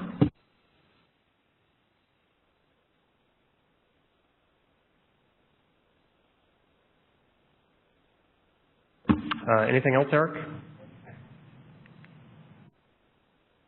Okay, I don't think we've got any other questions on the line. I don't see any other hands in the room. So we'll go ahead on. Just thinking a little bit more about the RMR compensation scheme that we've got. So we've got on the left side the compensation for RMR Condition 2 resources, and this is, again, is sort of the policy is heading in the direction of making this sort of the default condition. And then the condition 1 is something that the ISO may elect to bring into perhaps a negotiation scenario, but it wouldn't be a situation anymore where a resource would be able to either select condition 1 or condition 2. And of course there was the discussion about whether or not we need condition 1, which of course we're seeking an opinion on. So for Condition 2 resources, they are currently compensated at AFRR plus their capital items. The AFRR does include the rate of return on capital, which we just discussed in the prior slide, and then again, capital items that the resource would be required to have. And then any market, and we should update this slide, this should say market rents rather than revenues, but any market rents that are earned by the resource above their costs would be clawed back through our market mechanisms. Differently, the Condition 1 RMR resources are paid something less than 100% of their AFRR, potentially something less than their capital items. However, currently the way it's set up, market revenues are not clawed back from these resources.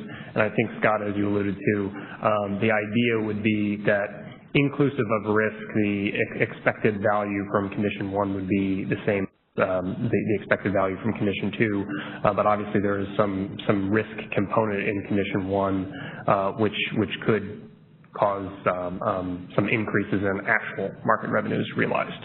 And it's not only risk, I mean, there's also the positive side. It could be better performance and lower cost for ratepayers. I mean, it depends on how you're applying it.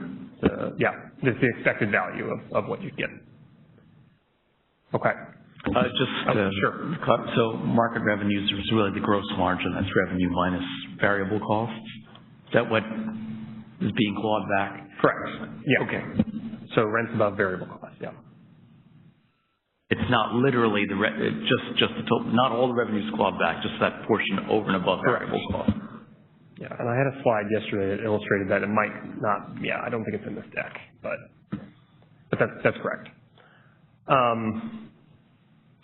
The resources bidding into the market will have different bidding requirements, of course, as well. Condition 2 resources, as we just said, they're paid the full cost of service. But they would be required to submit cost-based bids in the energy markets and ancillary service markets. This would be similar to the way that RA resources, the requirement on the Condition 2 resources would be that they submit cost-based bids into the market.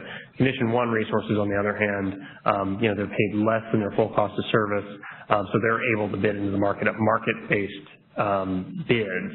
So if they clear in the market, then they would, Condition 1 resources would be eligible for BCR, but at their bid. On the other hand, Condition 2 resources would be required to bid in cost-based bids, and that would be inclusive of major maintenance adders and opportunity costs that exist.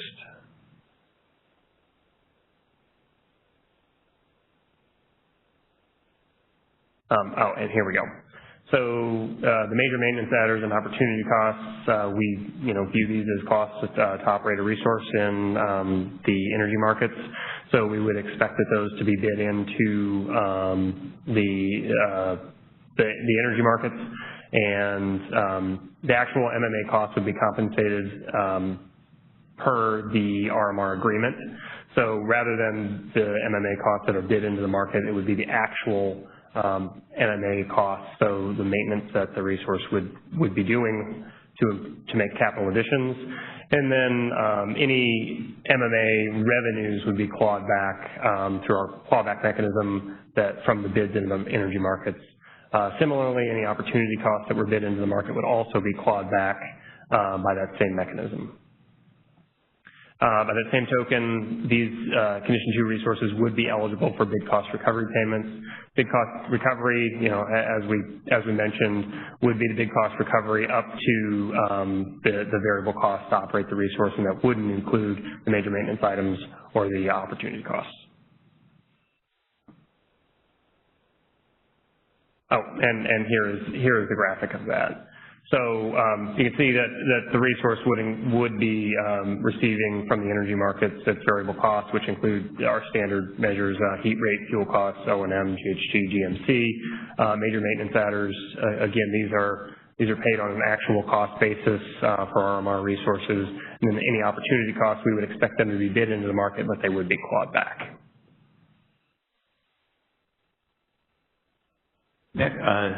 On the major maintenance items. So if we got an older unit, usually older units going forward, maintenance costs are going to be higher than historic ones, and presumably that would be accounted for in the negotiations. It turned out that maintenance costs were headed this way. Yeah. So I think it's interesting that you bring that up. We have a methodology for calculating major maintenance adders at the ISO for the bids, and I would assume that the submitted major maintenance adders would need to conform with those current rules that are in place, and those are negotiated by DMM. However, as you said, during the RMR negotiations, the resource would anticipate which major maintenance capital items are needed, and those would be negotiated in the RMR contract, and that's how they would get the revenues for those.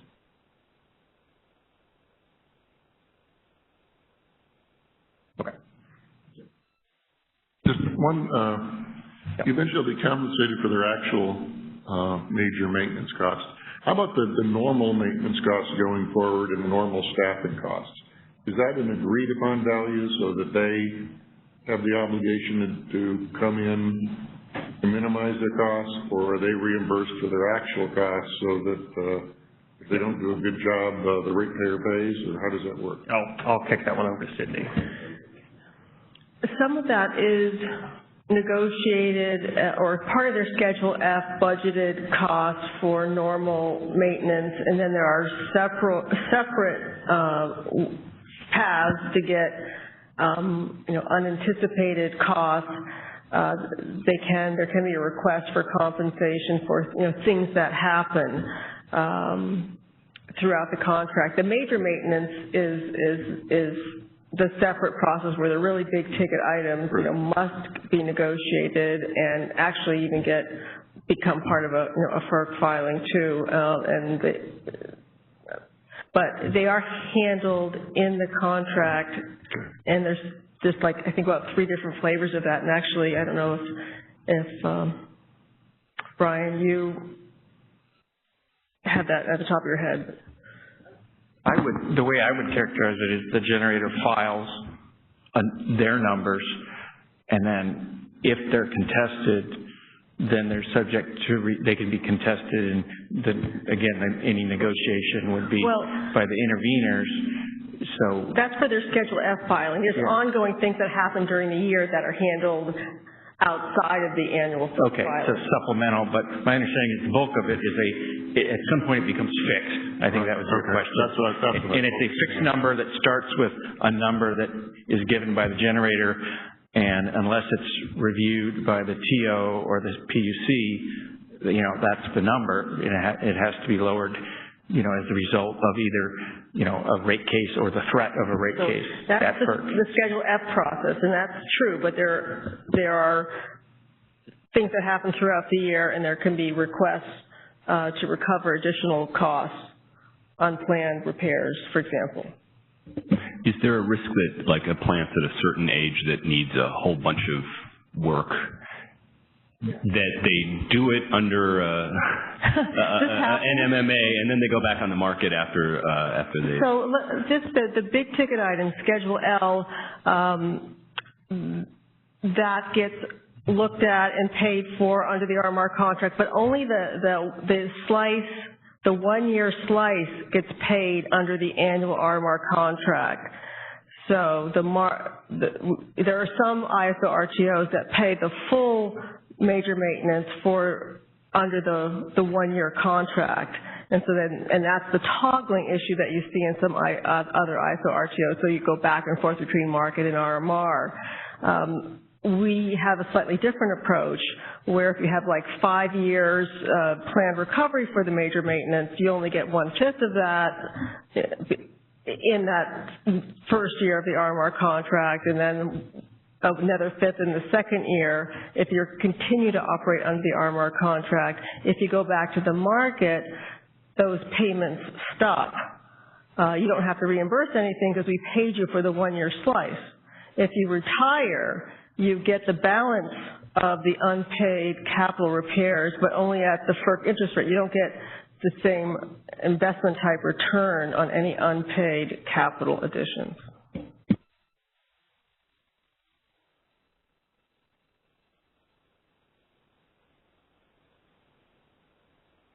On the phone, operator, if there's a call.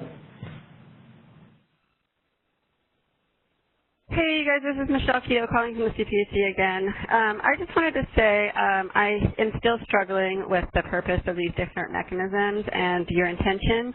So I understand that your intention is that the RMR is going to be a retirement mechanism, but I'm still concerned that the attestation requirement only requires you to retire or mothball, and actually doesn't require you to open your books to show that you're actually uneconomic.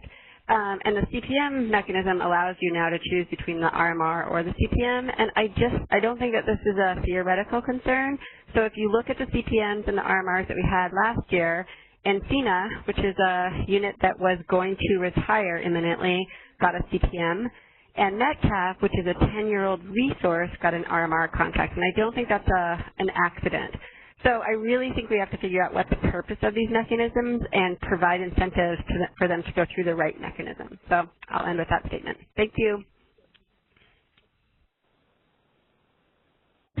So while we're talking about CAPAS, it's important to point out that RMR is the only vehicle that capital additions can be paid for. So if we need a resource for reliability and some kind of major investment is needed, that is what makes RMR the vehicle of, that's one of the reasons that might make RMR the vehicle of choice. Otherwise, there is no way for the RMR owner to recover that investment, and if that's needed for reliability, it's the only option.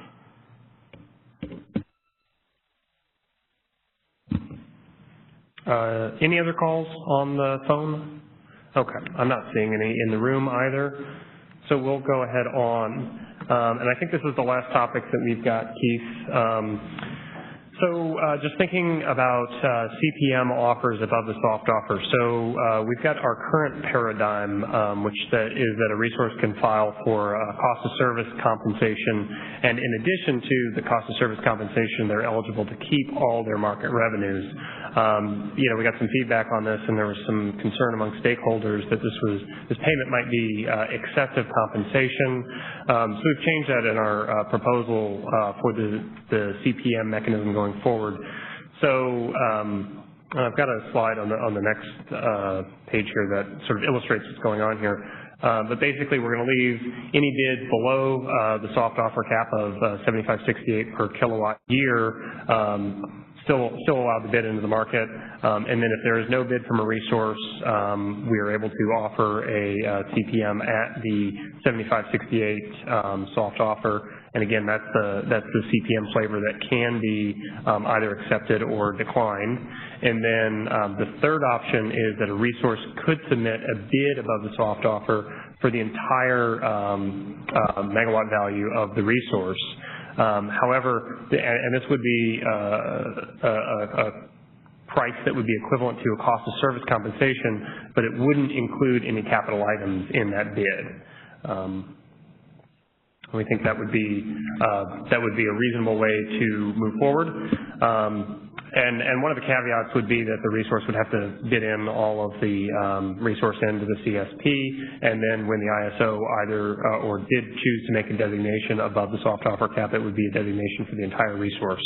And this rule would be necessary to sort of separate out the revenues for a resource that was only partially procured under CPM and paid cost of service. Yeah, so I've been trying to understand the circumstances in which the CPM looks more attractive than an RMR to a unit, and so would it be the case where the all-in RMR costs are below $75.68?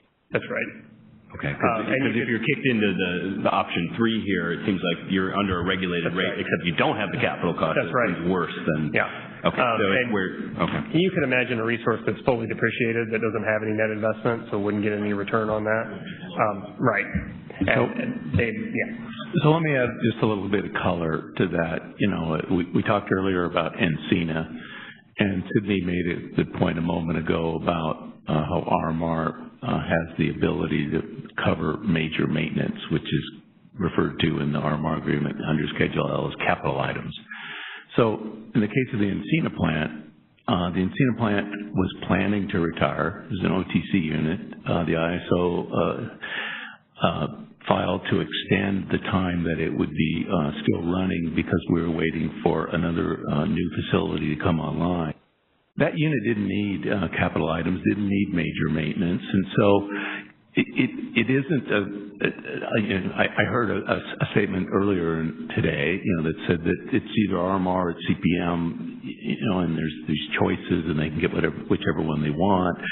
So for example, if you are a unit and you do have major maintenance and capital items, major maintenance capital additions that need to be factored in, the CPM may not work for you, even with the soft offer cap price.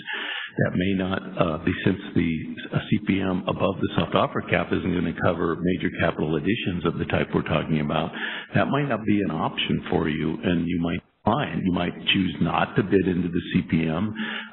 The soft offer cap price that we offer you may not work for you. But there's the other side where, for example, for Encina, they didn't need capital additions. We required that they, continue to provide service for some period of time, but it was a very definite, very short-term period of time.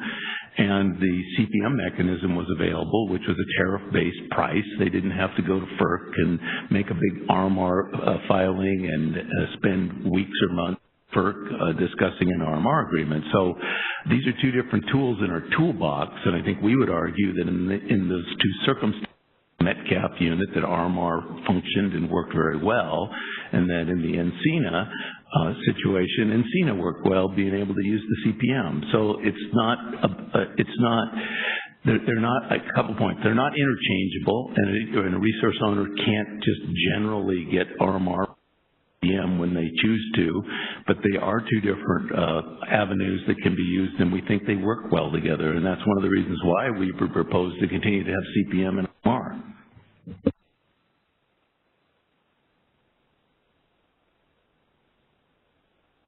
But for example, the proposal, I think it was Eric Little was floating, if there was some pivotal supplier test, that would be a circumstance where it might apply, where the RMR price would be well below 75. And I think he was thinking specifically about applying that to the offers that are in the competitive solicitation process for CPMs.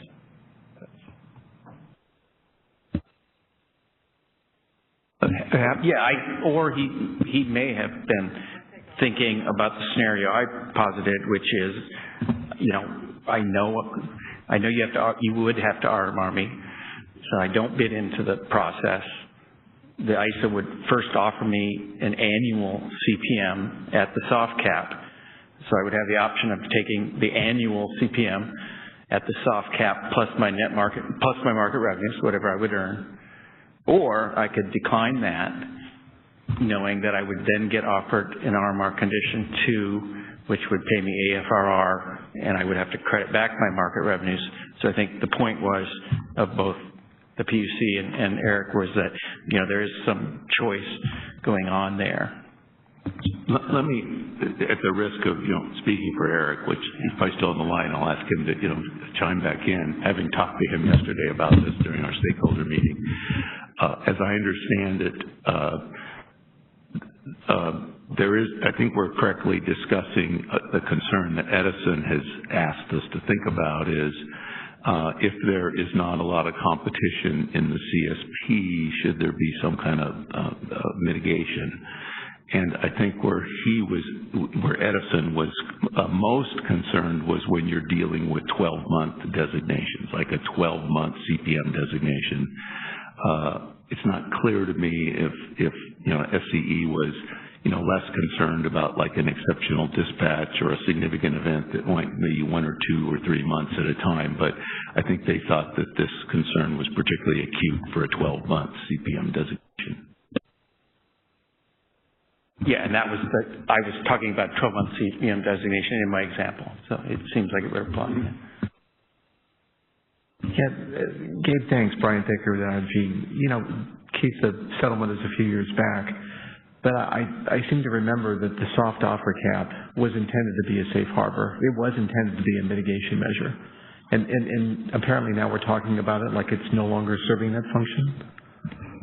Brian, I think you hit the nail on the head, exactly. I mean, the CPM soft offer cap was basically, if you read the FERC filing from the ISO and the FERC order, it was put in place as a mitigation measure to basically, as you've described, provide a safe harbor. It was deemed based on a reference unit as that, a bid at that price or lower was found to be just and reasonable by FERC for providing this type of service. And remember, again, we're talking here about CPM, which is a backstop procurement mechanism, which serves not only the role of providing reliable capacity that we need to operate the grid, it also has a kind of an incentive role to make sure that, it's intended to be priced high enough such that people are hopefully going to be doing RA procurement and not relying on the backstop mechanism for primary procurement. So it wears two hats.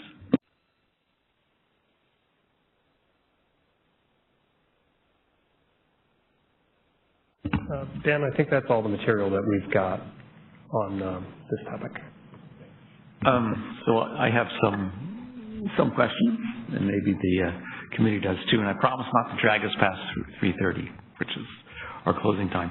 So yesterday was a stakeholder meeting, and I'm wondering whether you all have anything noteworthy came up that you could brief us on. Loved it. New issues. So actually, a lot of the topics that we've covered today were covered yesterday as well. We certainly heard from multiple parties about potentially mitigating bids in the CPM markets. And I think we also heard from multiple parties too about the optionality of can I pick between CPM and RMR? How does that work? And I think we going back to the first few slides, we sort of focused on that quite a bit and thought about how RMR really is a mechanism that we use when the ISO deems that a resource is required for reliability and that resource wants to retire from the system.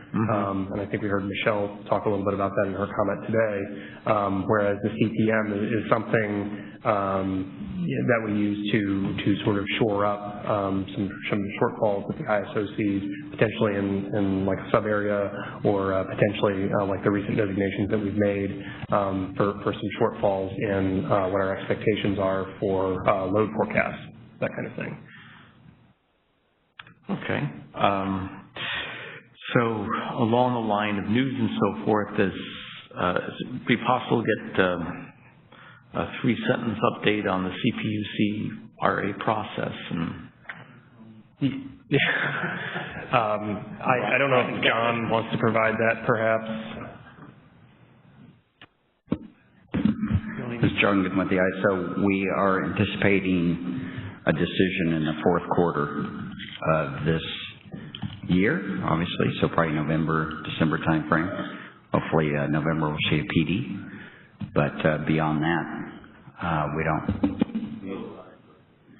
In terms of this discussion of CPUC with the ISO and others, all those discussions have concluded. Now the CPUC is doing its homework. Correct. The record's been built. The CPUC has had its workshops, and now we're waiting for a decision. Okay, so we'll see, what color of smoke emerges. Is that the same sentence you were going to provide, Brian? That's a kinder and I think more accurate version than I would have provided. I think perhaps we anticipated more activity in Track 2 than we have seen based on the August 1st pre-hearing conference, but John's exactly right. The scoping memo, there hasn't been a revised scoping memo. The scoping memo continues to show a proposed decision in Q4 sometime, so I concur with John.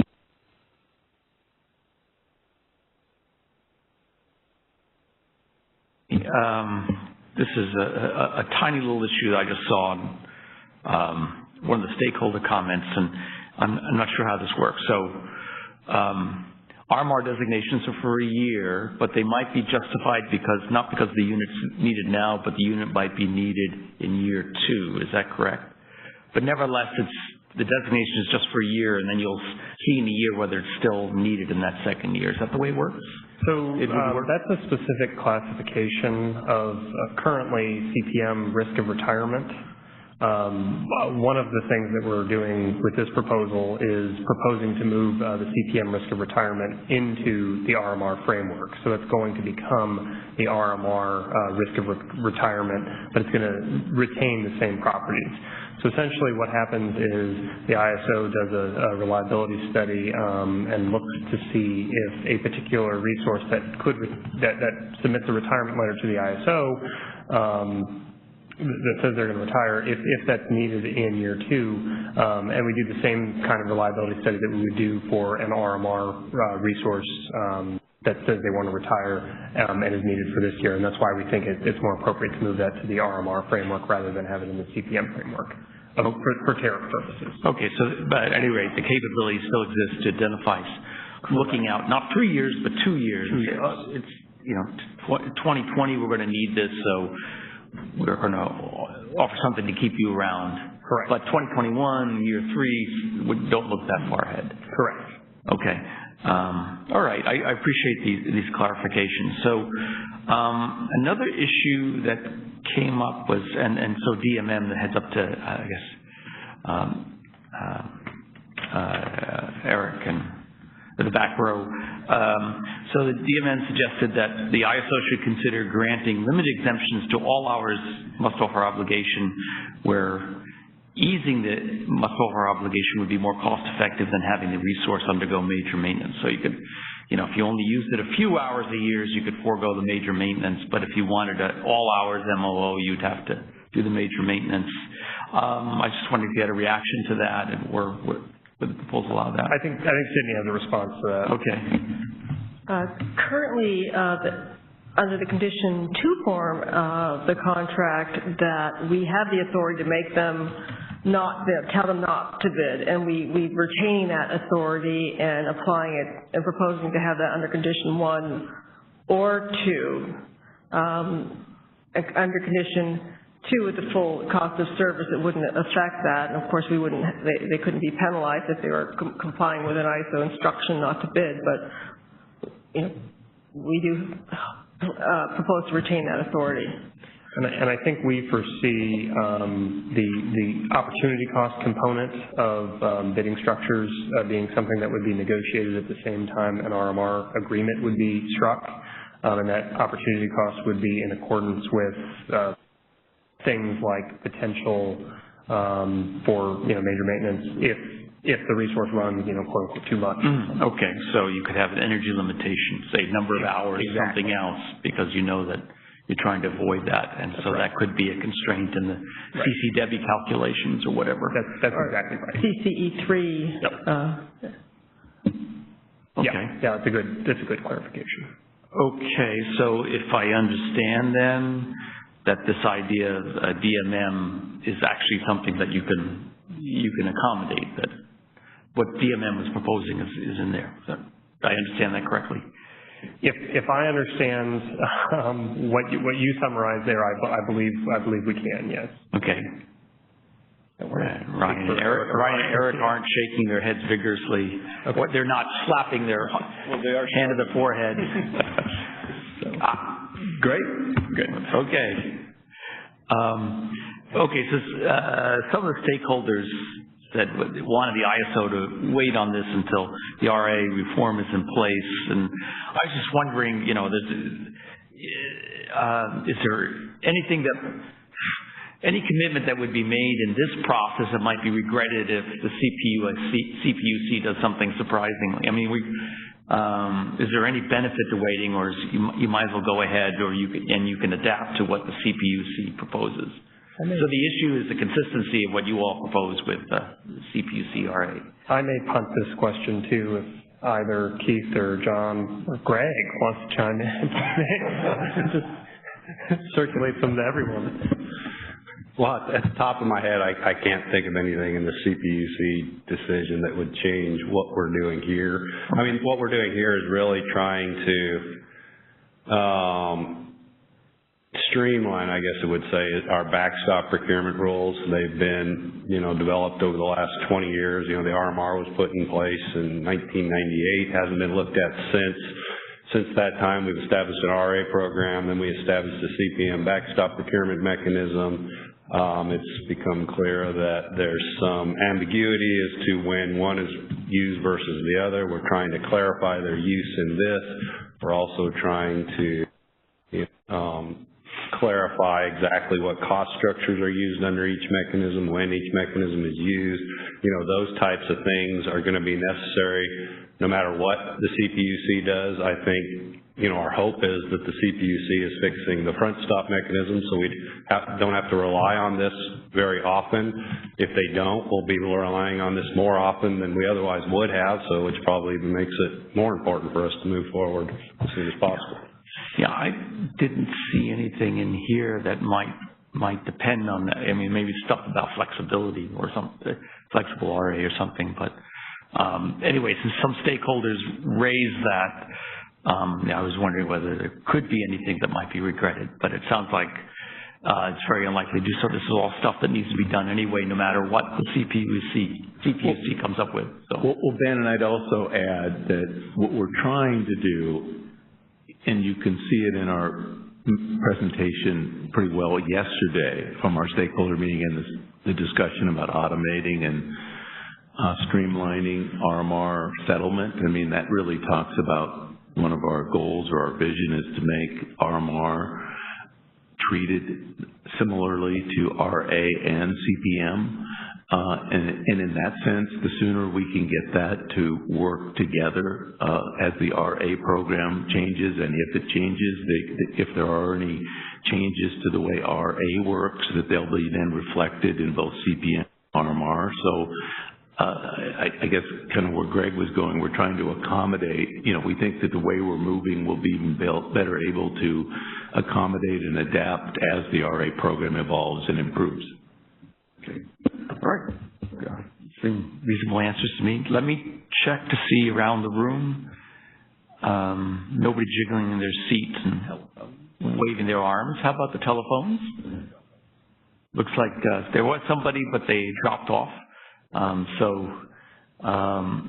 If that's the case, I think we can conclude this agenda item and thank both Keith and Gabe for their contributions this afternoon. So that brings us to the last agenda item, which is just future agenda items.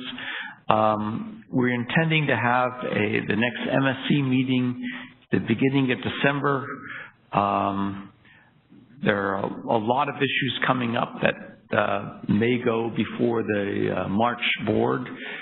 So it already looks like a full agenda, and we look forward to seeing you at that point. We're not intending right now having any MMC opinions or calls before then, so that'll be the next time that we see or hear from you all. So if there's nothing else, I'll thank the operator for facilitating participation of those on the line, and thank everybody for coming, and wish you all a good weekend.